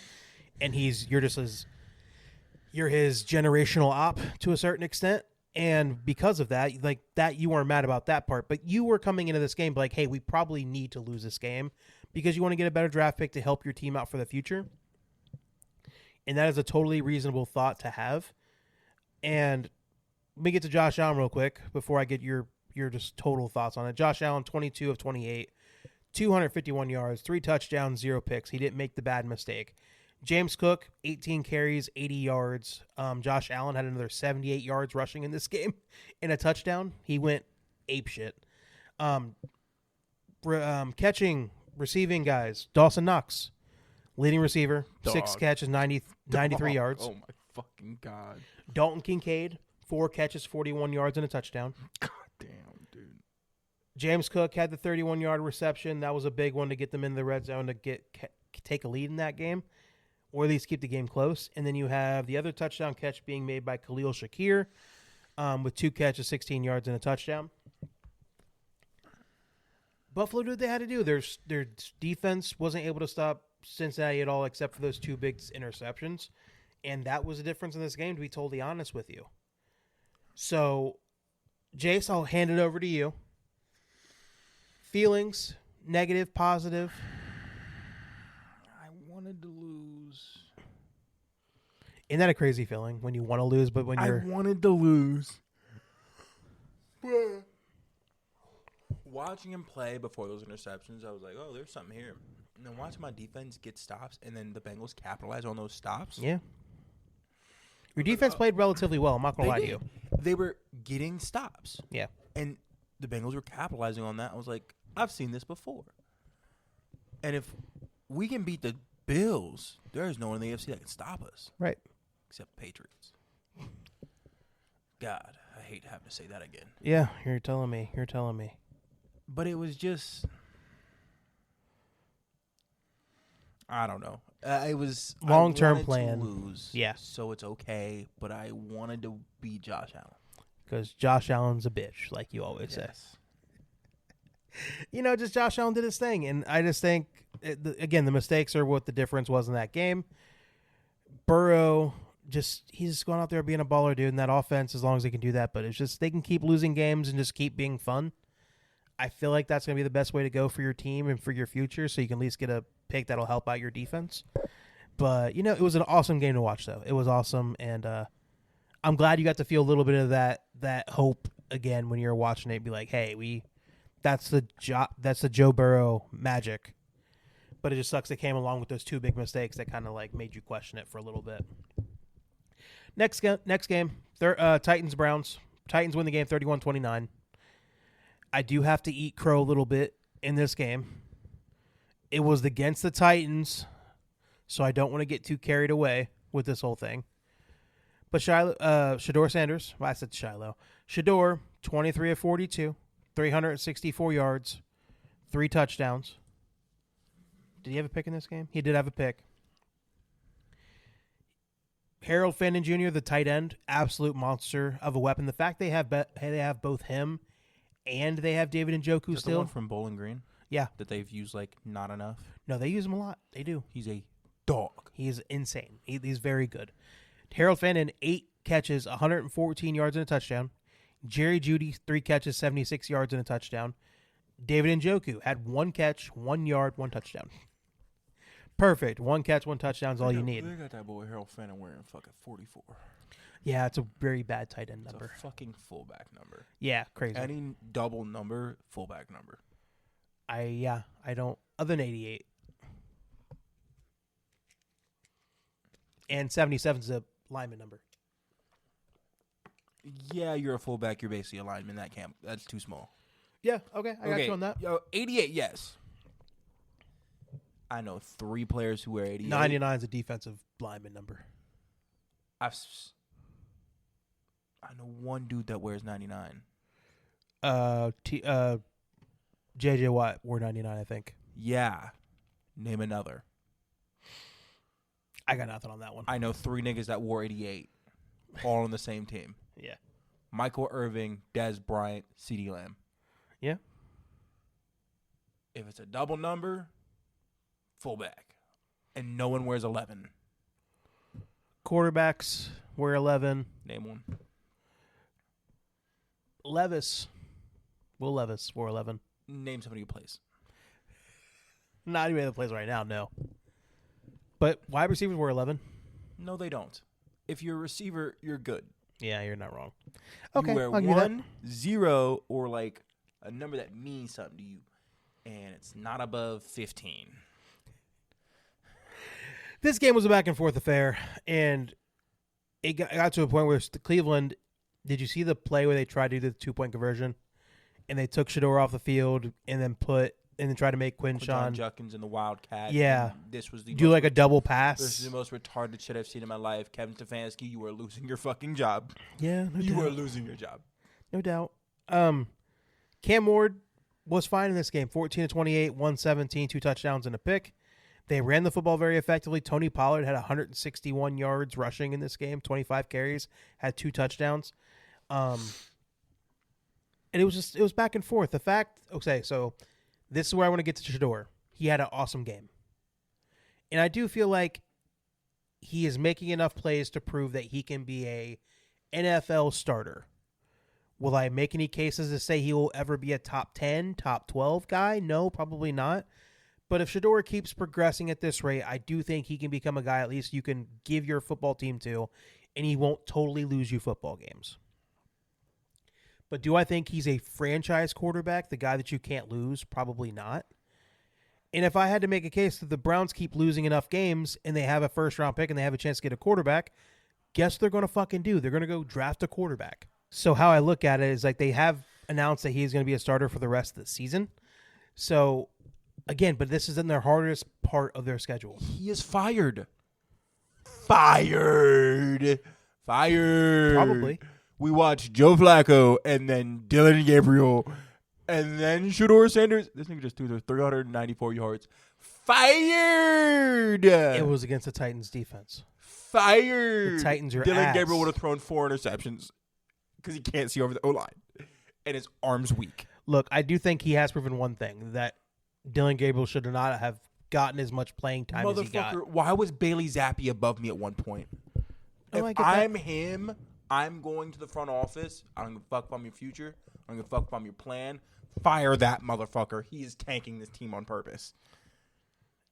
Fired. That's the part. Fired. Joe, no, you can't tell me that this motherfucker throws 4 touchdowns. What, 4? Yeah, 3 touchdowns, 3. And 3. plays a clean fucking game. He throws 1 interception. Cool. Oh, he had 3 touchdowns passing, and he had another one rushing. But he plays a clean fucking game. He does. And you're going for 2. Let's run a wildcat. They can't stop him at all throwing the ball or running the ball. But let's run a wildcat formation. Yeah, no, you're not wrong. This motherfucker, I'm surprised he got out of the stadium. With what they did and how bad it looked, they could have just as easily just handed the football off to Quinshon and had a better chance and of getting it would have worked better. Yeah, I get that. That's But stupidity. Now, in something like this, you're like, well, there's no way they're throwing the ball. Right, yeah. Once you take Shador off the field, That was dumb. there is no chance of actually throwing it, for sure. Shador has given me enough to feel like they're giving him the rest of the season. He's going to be the starter. Would you like to know what he has to deal with for the rest of this season? Oh, yeah. At the Bears, the Bills, Pittsburgh, and at the Bengals. I'm so excited. So throw him to the fucking Wolves. If I was Shador and if I was really like advising him, I'd be like, hey, go throw Dylan Gabriel out there for the rest of this season. So let him get beat up for 4 games. Because he's kind of get thrown out to the Wolves. But again, every little bit counts for him because what he's trying to prove is that they don't need to draft a quarterback going into the draft next year. I don't think that's going to be the case. I think they're going to draft a guy no matter what. But I do think Shador can make this if he keeps improving, I think it'll make it interesting. And I have to eat that because I was never down on him. I was down on I don't think he's a star. Can he be a Kirk Cousins in the NFL? But sure. I think he can be a guy. You were more on like, no, he's not that good. He's a backup at best. I was more on I think he can be a guy. Better people around him, a decent defense, and he can probably get you somewhere. Yeah. Give you a Joe Flacco type of run of heat up a little bit. Okay, my bad. Joe Flacco could sling a football. My fault. Kirk Cousins. Like, literally, he can be a Kirk Cousins in the NFL. But I that's the thing. He probably won't make money in the bank like Kirk Cousins, but no one will make money in the bank like Kirk Cousins. He is a fazant, dude. He's so good at that. But again, I think he is closer to Joe Flacco because Shador could do something that both Flacco and Kirk Cousins couldn't do. I can run a little bit. Just a little bit. Real quick. Just a smidgen. Enough to extend a play, but he's not running. How many rushing nobody. touchdowns they got? You could probably count them on one hand. Kirk probably has a few more. Exactly. But again, Shador's, I'm out the pocket, sneaky quick. Up a seam for 5-10 yards. I think sneaky quick might be a little generous. I'm not gonna lie to you. What is Baker then? Baker is a ferocious competitor in a way that he just makes shit happen. You just don't like Shador, bro. This is just what you're telling me. Because he gets one touchdown when they're down 14 points and goes up to, what is the guy's name? Jeffrey Simmons. And does the watch shit. And I'm like, as soon as you do something good, you do something that makes me fucking hate you. He's like the fucking rich kid that doesn't know how to act in public with like normal people. I agree. No, I know. He's not likable. I'm not fighting that with you. You know what's crazy is that when you see him in an interview, when he's trying to be charming, he can be, but he just does some rich kid shit. And that's the part that pisses me off. Like, that's the part. As soon as he does something nice, he's like wanting to flaunt in somebody's face. I'm like, dude, you could just as easily just walk off the field and prove your point because you're a 5th round draft pick. Was it 5th round? 6th. He was a 6th round draft pick. So like you were picked that late. So what you're trying to prove is just you can be a dude in the NFL. And just so like having a doing couple the of extra games shit's like not necessary. If you're Patrick Mahomes, you can go do that extra shit. Like you have the Joe Burrow, you can do that extra shit. Josh Allen, But you're that guy. You are those guys. Yeah, like You're just not that. right. That's the part that pisses me off. The best part about being a top flight quarterback is you don't got to do that extra shit. Right. It's almost like it's the same thing as talking about Ryan Day when they beat Michigan. The fact that he didn't want to do the flag shit. We don't need it. Hey, we're gonna handle this. We're better than them. We're better than them. This is not something big for us. We're gonna handle this like it's a normal game. That was more cold than doing the crazy shit and planting flags and all that. I don't know. Same thing for a It quarterback. was pretty cold when Baker did it. Fuck you. That shit was cold. That boy Fuck was you. running around the stadium. He got a flag. Nobody should be doing that shit. The only thing that shit was cold. Another thing real quick, I love you. I do. I don't hate how I said as much as I used to. That was fucking cold. Here's my only. That real quick, they came in as true underdogs. That boy Baker put fucking up. They were both top 5 teams that year. Yes, and you were better. You were better. They were top 5. You were number 1. Can I contend something real quick? Fuck you. Planting flags makes no goddamn sense because all these teams are using fucking turf. The flag ain't going shit. It doesn't. It always falls over. It falls over. But the symbolism of, I remember that because you had walked away and you left the game on. remember watching that video. And then he slammed it. Everybody Bullshit. jumped. Bullshit. Oh, it was so good. That was good. But yeah, Shador, he just does some rich kid shit and it pisses me off. No, I Yeah. agree. It's truly what I think got you picked in the 6th round. No one doubt you're not a first round talent, but you were a 2nd or 3rd round pick for sure. Yeah. You were the 2nd best quarterback in your draft. I agree. Yes, What was the draft again? exactly. You had Cam Ward. No, Shador is not better than Dart. Jackson Dart. He's not better than Jackson Dart. I think Jackson Dart He'll is play like longer than electric. Dart. He'll play longer. He might. He will. That boy. But I think Jackson Dart's actually a better player. I think he has some real juice. You know, after 4 concussions in high school, they tell you to stop playing football. Just so you know. No, for sure. But How many do you think he's on he's like 2. in the NFL? Yeah. How many do you think he's on total? Because that boy does not know how to slide. Yeah, for sure. But I think And they're unfortunately, he's not 6'5". now like that Cam Newton. Dayball ain't there no more, they're not going to use him to run like that. And I think they'll actually try to protect him to a certain degree. I'm just saying. I just think Jackson Dart has a lot more juice to him in a way that I don't think Shador has. I think Jackson Dart has a higher ceiling, Yeah. but his floor is bottomless. I think he could be ass. I think he could be god awful. I think. But is that because of the player he is, because of the situation he's in? Yes. But here's the thing. I see Shador of floor, ceiling. That's what you are. Yeah. That is what you are to me. I'd say he's probably the most done. As long as he can get used to the speed of the game, Then he's fully baked. right. Yeah. But again, the worst you get is a bad Kirko. Yeah. The best you get Is a good Kirko. That's it. And you know what? For a team like the Browns, where you kind of just need somebody to run the fucking offense, Yeah. your defense will win you the game. I just don't think they'll be okay with that. I think they're going to go draft another quarterback again if they have a top 5 pick. I think there's better quarterbacks out there. I think if you have the top 5 pick, there's quarterbacks with ceilings that are out of this fucking world. Like Cade Klubnik may have played like shit, and he's probably not leaving this year. No, he is. He's done. He played like shit. His ceiling is crazy high. Yeah. It is crazy high. Yeah. Now, again, he played so bad, he'll be there in the 2nd, 3rd round. Yeah, no question. That's a guy you can snag and just see what he But can here's do. the problem: they'll probably have a top 5, top 10 pick, and they also have another 1st round pick because they traded with the Jags last year, so they'll have ammo to straight up. Saying, a guy like that, if you need kind of other. What do the Browns need? When it comes to for the team, You need a receiver. yeah, Jared Judy is buns. yeah. Jared Judy is buns. Jared Judy's bad. They have tight ends. They're offensive. They need offensive We linemen. have too many tight ends. They need offensive linemen. Oh fuck, we're gonna lose to the Browns. They need They need defensive. Harold Fennon's about to have 400 yards. Oh my fucking god, we're gonna lose to the fucking Browns.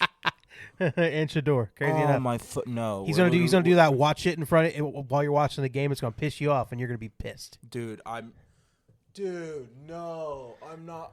I'm about to lose to fucking Quinshon Judkins, David Njoku, and Harold Fannin because they're gonna all go off. Yeah. Because my linebackers couldn't stop a fucking leaking faucet. God damn, they're bad. Yeah. It is what it is. Oh, he's gonna do this watch shit to somebody, and I'm gonna be like, kill this nigga. I need Geno Stone. Go head hunting. Fuck, you're bad enough anyway. You are not getting another contract. I know it's like and you're gonna react that way. I know it. I know it. But yeah, If I see that watch at the start of the game, I'm gonna be in Cincinnati for they leave. I'm gonna stop playing with me, boy. but they have a whole coalition outside the stadium ready to take him out. Next game, Vikings Commanders. Fucking throw a watch at his car. Vikings won the game 31-0. This game wasn't close. Fuck happened.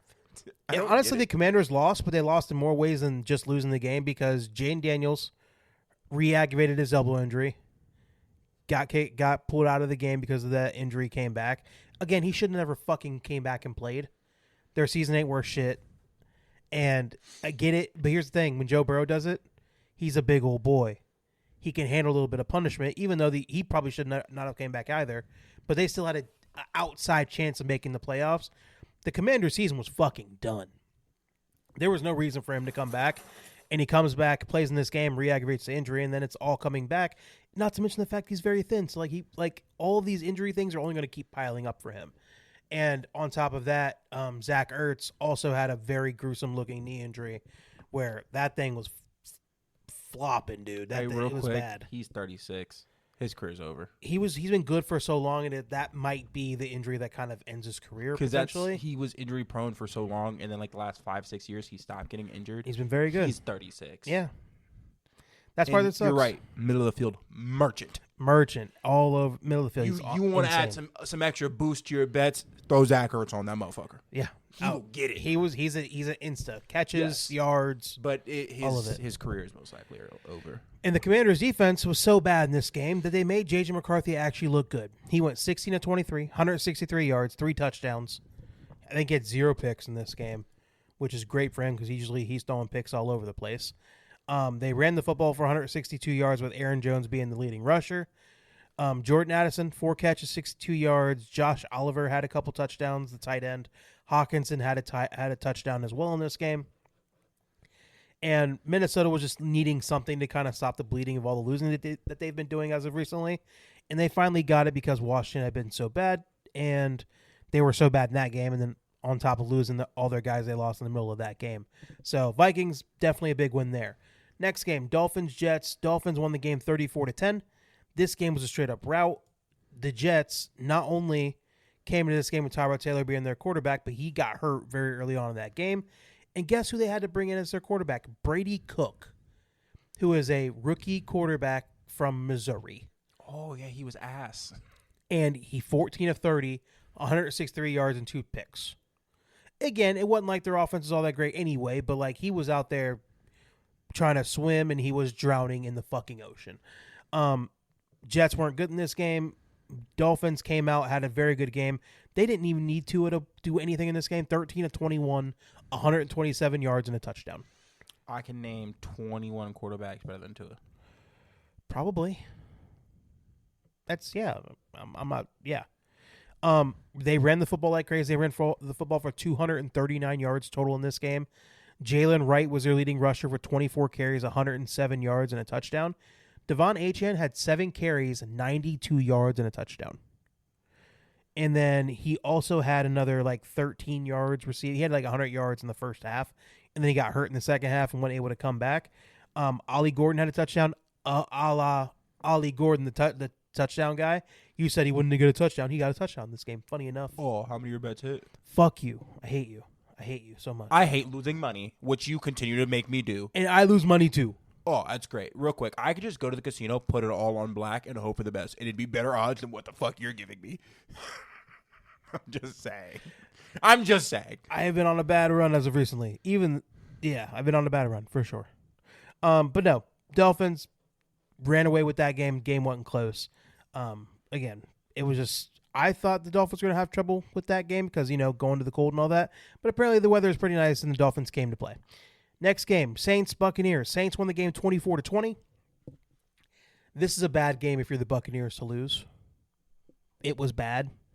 Tyler Shuck, the quarterback for the Saints, went 13 of 20, 144 yards and a pick. But then on top of that, he had 7 carries for 55 yards and 2 touchdowns. And that was the difference in this game. Those 2 touchdown runs were really what gave them the win in this one.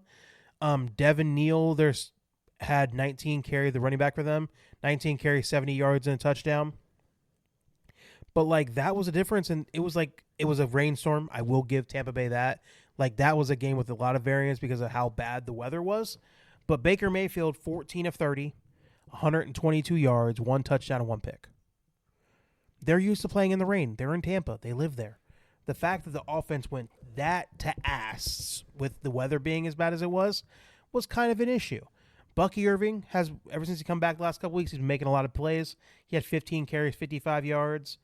And then he also had another 26 yards receiving and a touchdown off of 2 catches. Rashad White had 50-something yards, ran for the football for 100, almost 200 yards. But it's just the Tampa Bay offense was just total buns in this game altogether. And it's against the Saints. you just can't have a game like this. It almost seems like the Buccaneers are kind of falling apart. And again, they're in a bad division, so they're probably still going to win it. But it's just they're not playing good football at all. And Baker's playing on one good shoulder right now. Obviously, the non-throwing shoulder is the one that's kind of hurt right now. But still, I feel like that is impacting the way that he plays. Next game, Colts, Jags. Jags win this game running away 36-19. Trevor Lawrence did what he had to do, 17 of 30, 244 and 2 touchdowns. Travis Etienne, 20 carries, 74 yards, 2 touchdowns. Brian Thomas Jr. had 87 yards off 3 catches. Tim Patrick, 5 catches, 78 yards. Jacoby Myers had a touchdown catch. Honestly, the biggest news coming out of this is the Colts, them being now 8-5. Daniel Jones starts this game, but he gets hurt very early on. It turns out to be an Achilles injury. He comes in with his leg being busted on the left leg. Still going out there playing. I think it was like a broken fibula that he had, and he was still playing on it. And then he ruptured his Achilles on the opposite leg in this game. And I feel very bad for him because he was having, even though he was kind of regressing a little bit and not really playing as well as he was to start the year, he was playing well enough to think like, oh, he actually can be a long-term starter. He was having a career, for the Colts. revitalization. No, I totally agree with that. And now, because of the time he got this injury, now he's going to be out for all year next year too. And I'm just like, this totally sets the Colts back altogether. They made the trade thinking that Daniel Jones is going to be the guy. They made the trade for Sauce Gardner, going in all in on this year, thinking this is going to be the year. He was on the Colts. I totally forgot he was on the fucking Colts. Again, he didn't even get a chance to do a lot because he ended up having an Achilles injury last week. It wasn't a ruptured Achilles. Didn't even know.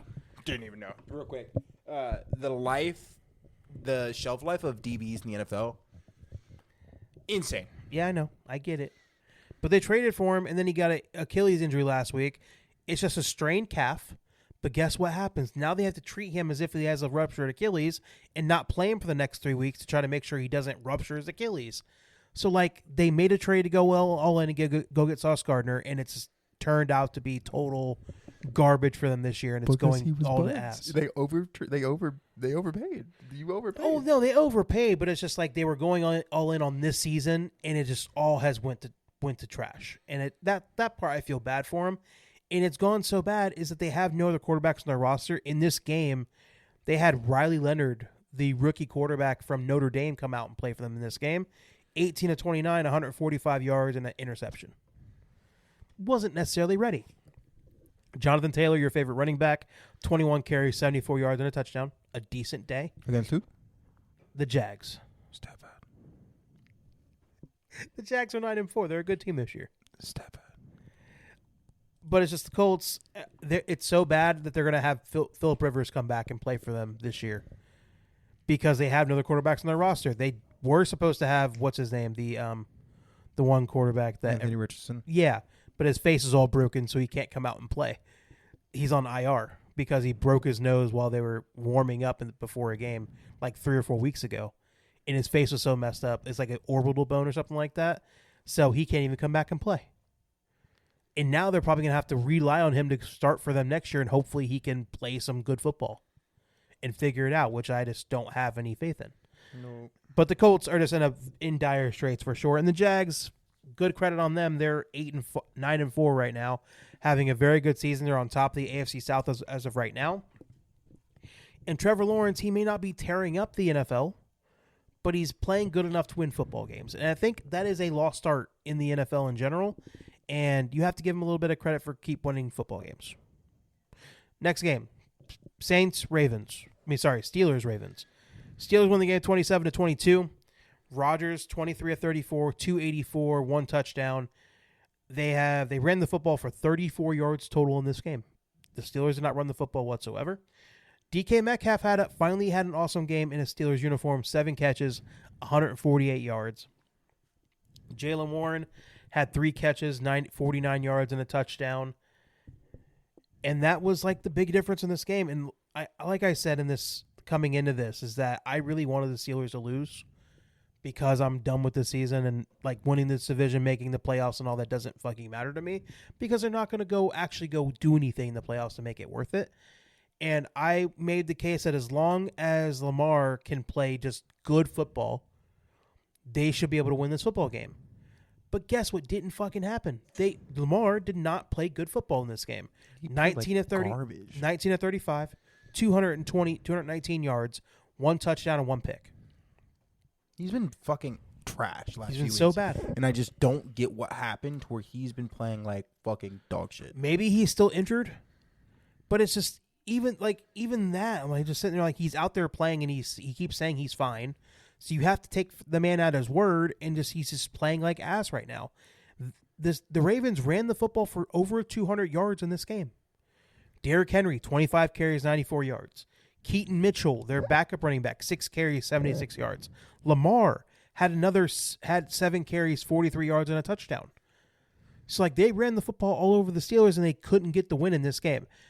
So, my question is, the Ravens were driving at the end of this game with, like, a minute left, and they got a touch they thought was a touchdown to Isaiah Likely in the end zone. Did you see that play? Where he caught the football, and then it got knocked out. Yes. And they called it a touchdown on the field, and then it got reviewed, and they came down and said it wasn't a touchdown.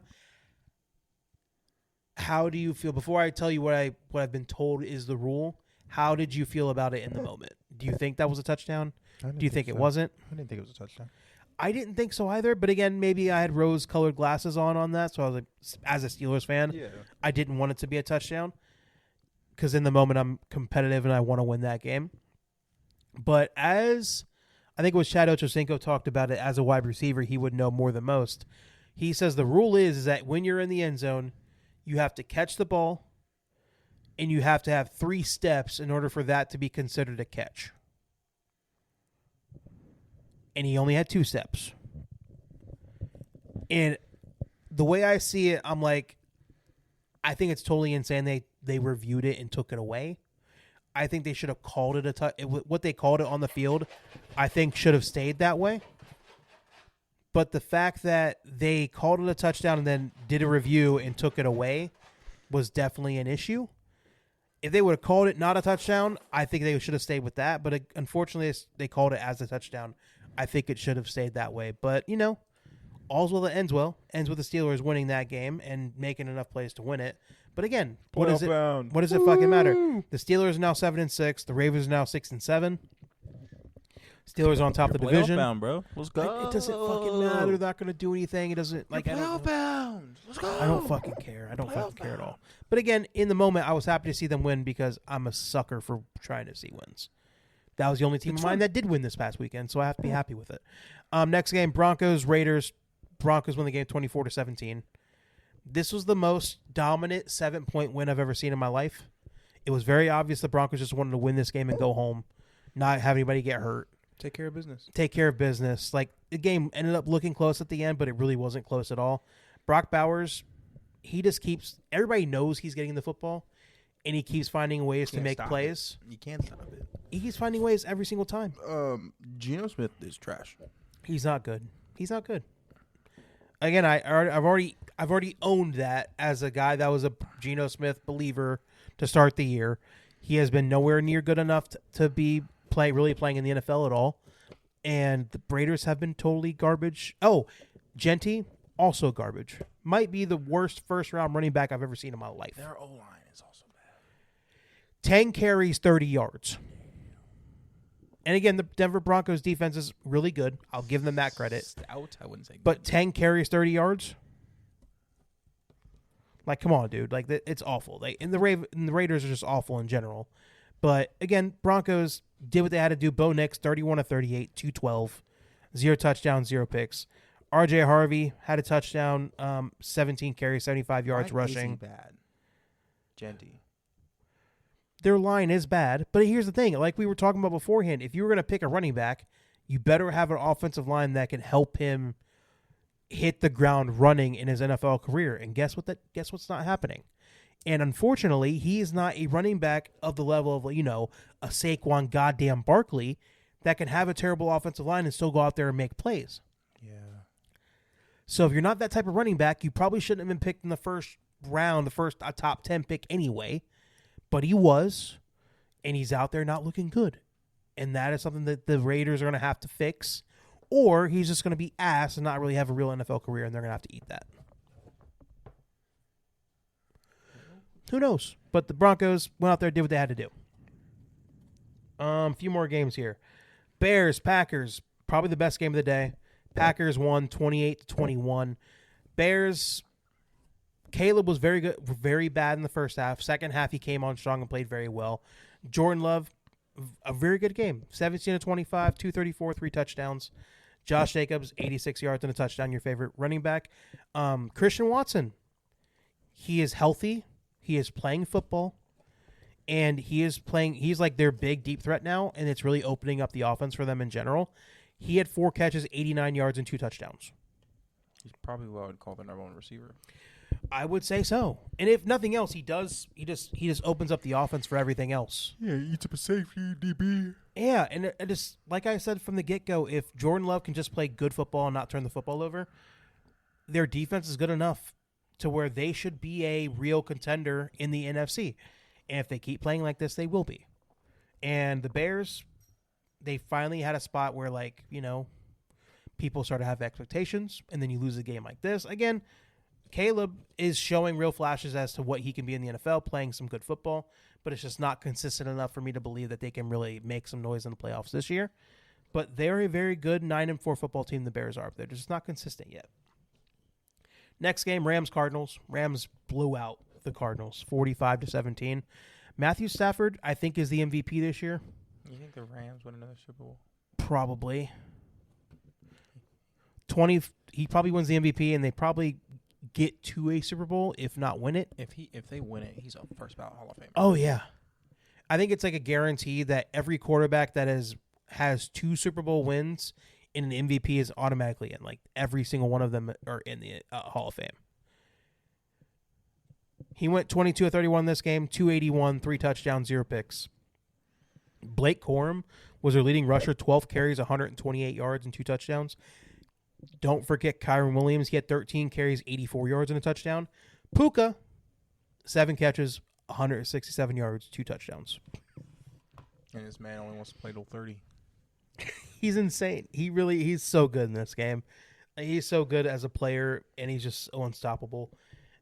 Cardinals had no chance in this game. It was kind of laughable to watch this because it's just, you could just tell it was a stark difference into caliber of football teams. And the Cardinals just can't match what the Rams are as of right now. Final 2, starting with the Sunday Night Football game. Need a drink, dry mouth. Texans, Chiefs. In Arrowhead, Texans went into Arrowhead and beat them 20-10. Texans defense is a monster. CJ Stroud actually made enough. He outplayed Mahomes in this game and made, again, the offense wasn't amazing, but he made enough big plays throwing it to Nico Collins to keep their offense going, score enough points. They turned Patrick Mahomes over 3 times in this game. Mahomes went 14 of 33 for 160 yards and 3 picks. I don't know who the fuck that is. That's not Patrick Mahomes. It's not. But again, I'm not going to put it all on him because he did have guys just straight up dropping the football. One of the picks was Travis Kelce literally fumbling the football in his hands and just gives it right to a Texans defender. Travis Kelce just go and marry his billionaire and then go be a trophy husband. The fuck are you doing? Go practice your vows. That sounds like a great life to me. I'm not going to lie. Like, go do something else. He just don't got it anymore. It's okay. He's 36 years old. He's had a very good NFL career. It is okay. You are a Hall of Famer. No question. Guaranteed. No question. You are a first ballot Hall of Famer. Go retire. Go be rich. Go be forever rich.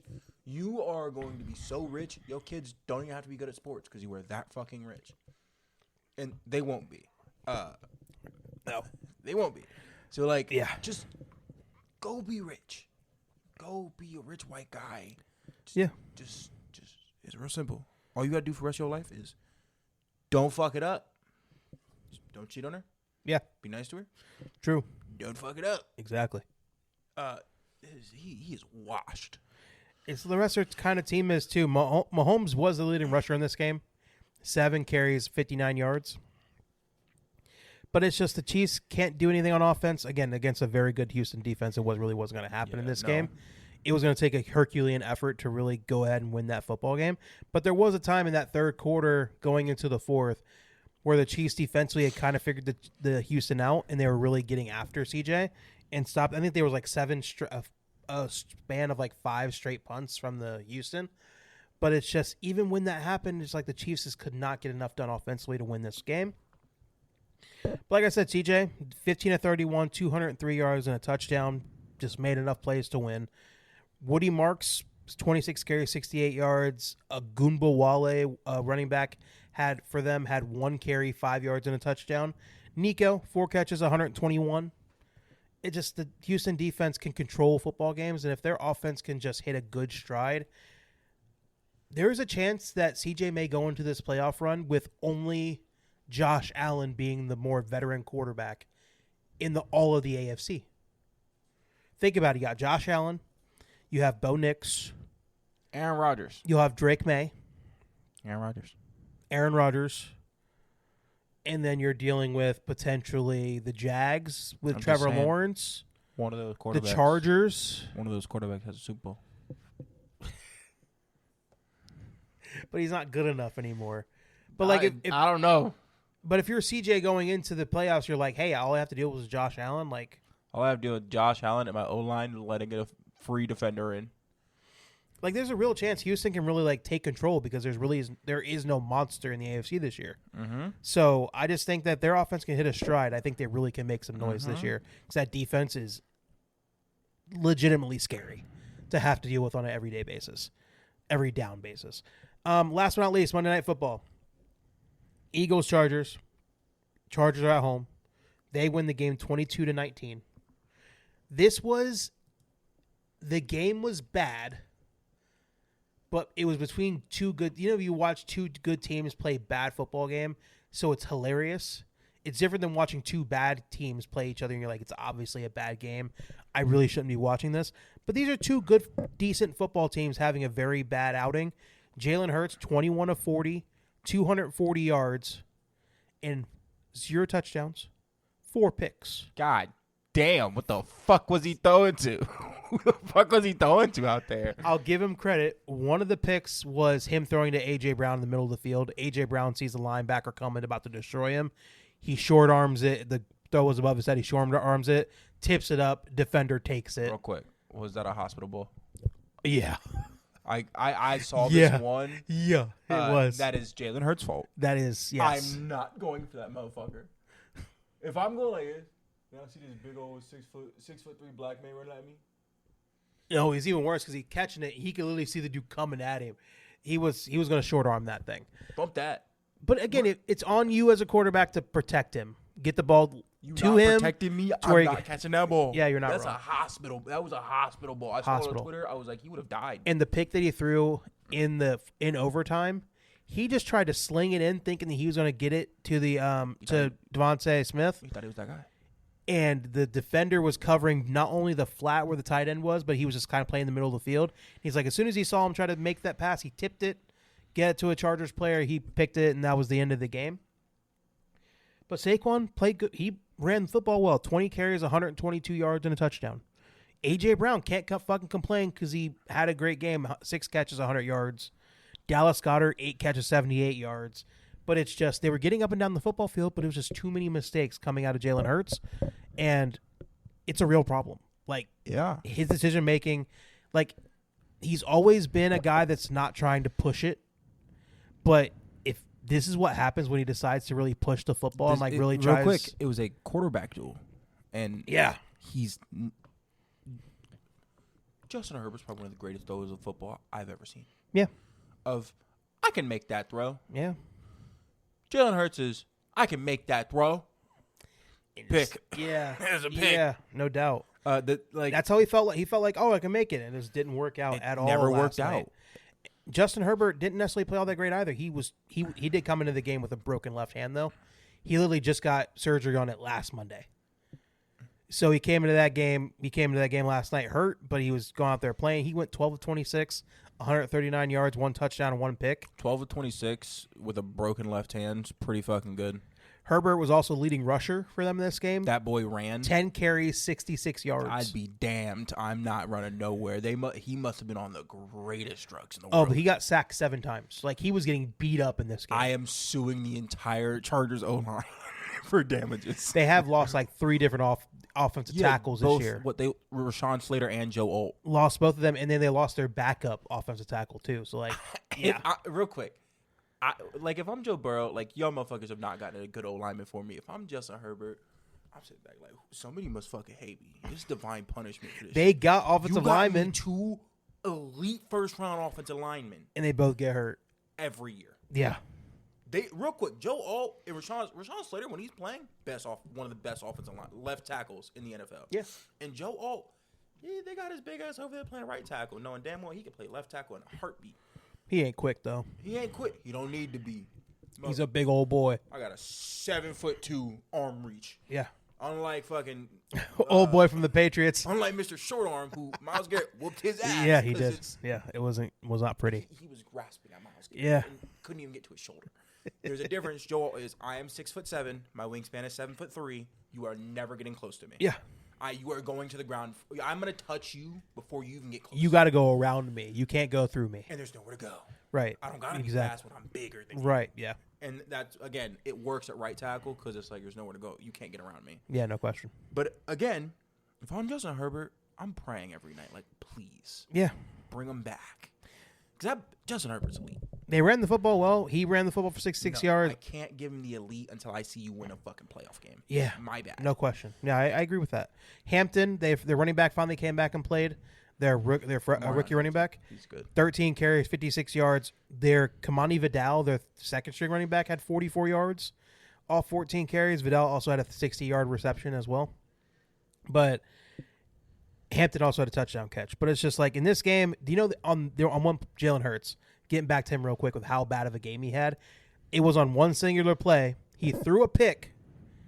The ball got knocked out of that Chargers defender's hands by one of the Eagles offensive players, knocked it out, went back to Jalen Hurts. Jalen Hurts then fumbled it back to the Chargers, all in one play. All of this happened in one play. That's how bad of a night it was for Jalen Hurts. All of it happened in one play. That's why this game was funny, hilarious to watch. It was like everything that was bad was going to happen happened. It was insane. It was very fun. It was a fun game to watch. It was so fun. But Trey Harris got involved. Ladd McConkey only had 1 catch for 12 yards. I'm so confused where he just doesn't exist anymore. Do you know what happened? This is one wide receiver that Cooper DeJean can be a black cornerback against.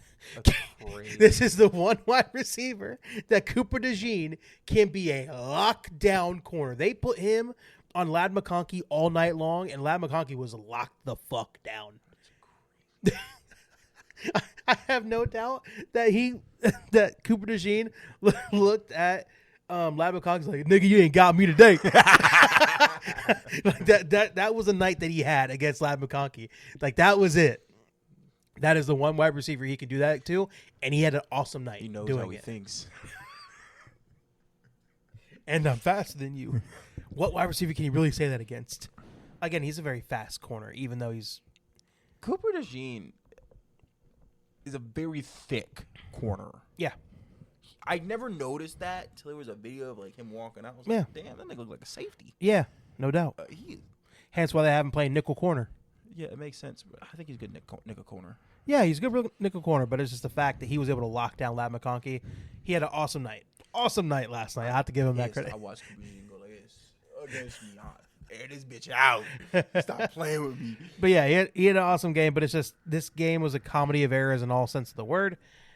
Eagles lost the game, and it's just, I don't know. I want to they didn't even have Jalen Carter in this game. No. Which is the crazy part. Y'all got him 6 times, seven times without your best defensive and player. y'all lost. That's crazy. Like what do you you turn the football 2 less times and you win this football running away. But it's just, again, like you said, Jalen Hurts went into last night saying, I can make that pass, and it has never worked out that way. Again, the pick to fumble all in the same play, I think he had negative I'm not gonna lie. fantasy points last night. If that happens to me, hey coach, take me out. I'm done. I'm done. I'm gonna. It's not my night. It's I'm a. done. It's I'm a. calling. Yeah, no doubt. I don't want. You have to come out. There's no reason. You are out there for no fucking reason. It's not your night. Yeah, it was a very bad night, and it's a sucky one, but it is what it is. Chargers got the win there, and it's but one last thing, how fun is it going to be to be able to watch the playoff games without having to worry about the Chiefs? Again, it would be better if your Joe Burrow was playing and he was healthy and they were like one of the best teams. Had we have beaten the Bills, then you would have got a different answer from me. Personally, I don't give a fuck. I'm not. You don't care. You don't care no more. College football ended for me 6 weeks ago when we lost to fucking UCLA, and I was like, it's going downhill. And then the NFL started up when we beat the Steelers. Yeah. And it's now ended that we've lost to the Bills, and I may watch the Browns game. Yeah. To see if we get dog walked or not. You're not invested. You'll keep an eye on it, but you're not going to be emotionally invested. The Steelers can't decide if they're fucking ass. They're ass. I can tell you that right now. They can't figure that out. They're going to win the division. Yeah, but they're ass. That's the thing. The Bengals could make noise. They could win a playoff game. Yeah, but they're not going to make the playoffs. So what's the point? Yeah, I agree with you. Because, again, the Steelers can't figure out if they're bad or not. The Ravens are in a constant state of, what the fuck are you doing, Lamar Jackson? Right. And the Browns are Browns. Yeah. And the Bengals sit, like, right on the cusp of, we're almost better than the Ravens.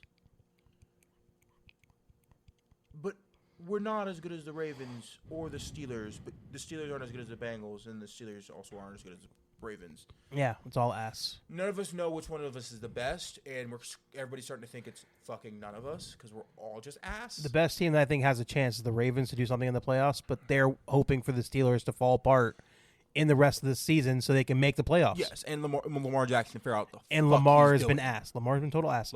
I think their coach gets fired. I think he's done.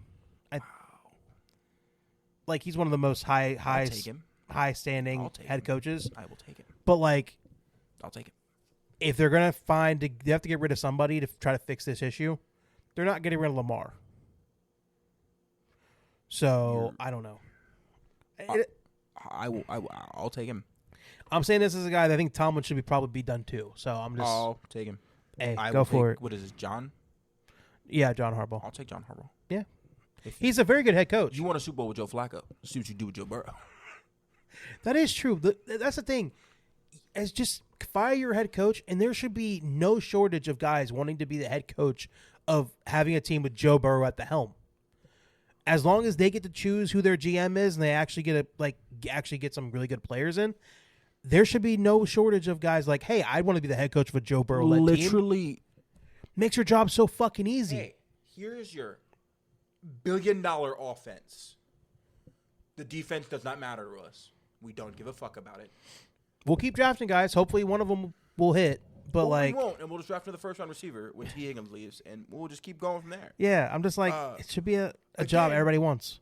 It is the most clean and cut defense. Not your fucking problem. Yeah. It's never been anybody's problem. If anything, a defensive head coach would be awesome for you right now. I wanted Mike Vrabel. Yeah. Give me one reason why Mike Vrabel wouldn't want to come fucking 2 years ago before the Patriots fired their coach when I was like, get Zach Taylor the fuck out of here. Or imagine if you had like a Mike McDonald, the Seattle head coach. He's a defensive guy. Imagine if you had one of those type of like defensive masterminds and then Joe Burrow for the offensive side. Let's see what Lou you could build yourself a new Patriots, like literally. I bring Lou Anarumo back as the fucking head coach. See what he can do doing that. Yeah. Because he was not the problem. No.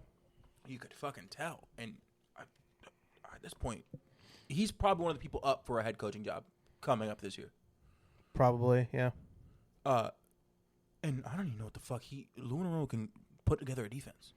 He can. And I think we have enough. I don't think he'd come back because I think he was that hurt by them using him as a scapegoat. He was a scapegoat. Yeah. But again, I agree with you. I've always said this. I was like, we don't need an offensive-minded head coach. We just need a Mike McDaniel. A leader of men or like a defensive guy. Yeah. Yes. A Mike McDaniel would be a great offensive coordinator. Yeah, a great coach. No. Mike McDaniel? Which one's that? I was From the Dolphins? Oh, okay, yeah. I see what you're going for. Yes. He'd be a great offense coordinator for the Bengals. Yeah, it'd be awesome. And then we can get a defensive-minded head coach. Yeah. Because Mike McDaniel can call plays. He calls good Oh, plays. yeah, no question. He just can't lead men. No. And real quick, the Bengals have a great thing going of we don't have a culture.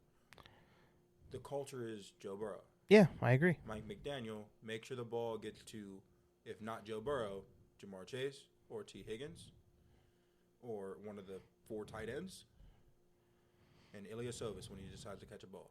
Yeah, no question. And that's all you have to do. And then we get a defensive-minded head coach, be like, hey, figure out everything else that's going on. Yeah, I totally agree. Your ass everywhere else. Go figure that out. Yeah. I think it'd be great. I don't want Mike McDaniel on my team, though. I don't like him. That's the only hiccup I have. I don't like him. Yeah, no, I agree. He's not likable. It just comes, like, again, he's being him. I don't think he's being fake. It's just... Be someone else. Yeah. And I might like you more. Yeah. Because I don't like you. Yeah, he's a little nerdy. He's a little nerdy. He is. But he's also kind of like one of those guys that I feel like if I was to talk to you, he'd kind of be like an asshole.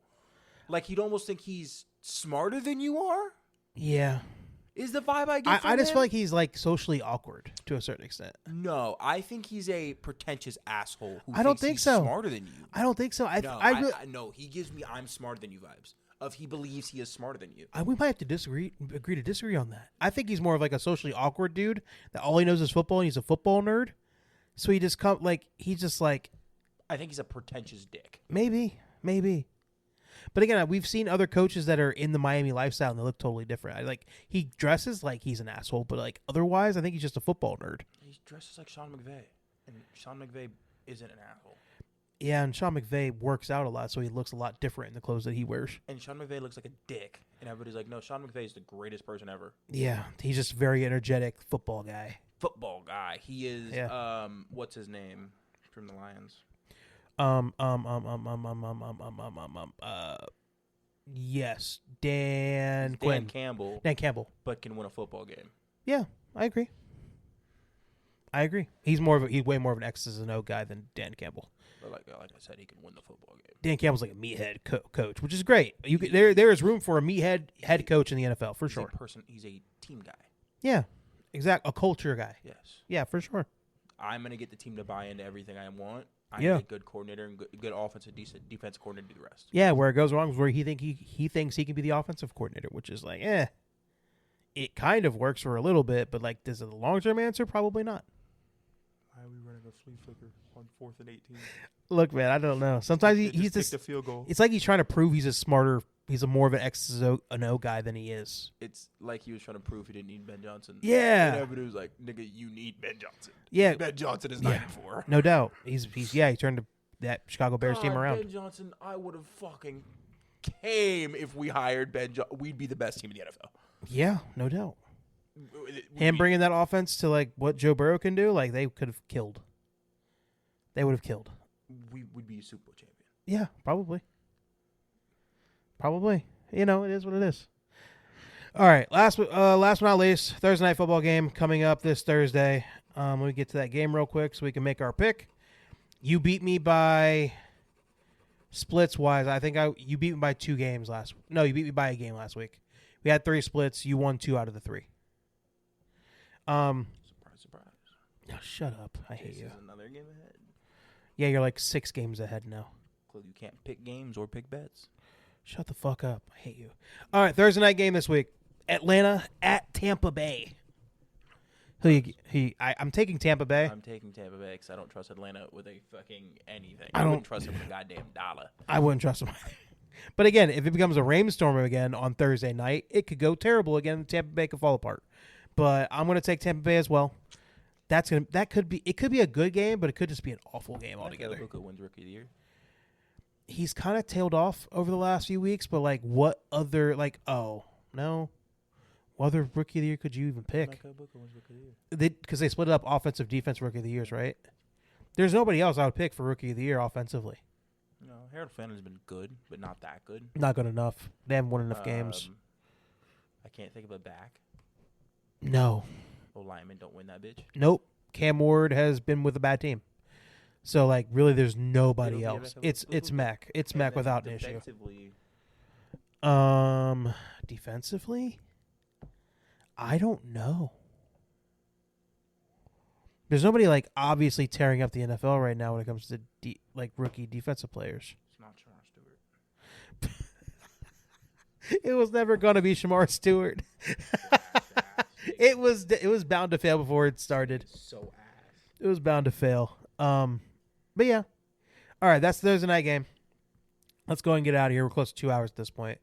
So let's go ahead and end the podcast here. If you listened for a while, we appreciate you. If you're just now joining on, hopefully you like us and enjoy us enough to join us on this ride of talking about sports in the dumbest way possible. And if you like us, like what we do, we'd appreciate if you could do a couple things for us.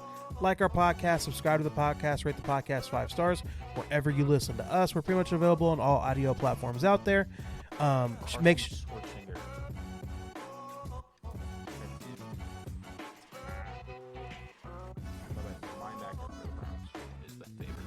Okay. We're pretty much available on all audio platforms. Oh, okay. He's been playing pretty well. He did get hurt in the middle of the season, though. Or Jalen Walker. Yes, that's also a good one. We're pretty much available on all the audio platforms. We'd love if you could do all that for us. Share us, friends, family, enemies, anybody you feel like can enjoy the podcast we put out on a weekly basis. 2 times on during football season. We'd love if you can do that. And then last but not least, if you could follow us on Twitter and or X, whatever you'd like to call it. At JB Sports Pod is the podcast handle. At Javante Boozer is my handle. At Jace Boozer1 is Jace's handle. And I'll hand it over to Jace so he can finish off the pod. Jace, finish off the pod. Like, He has 2 interceptions, 64 tackles.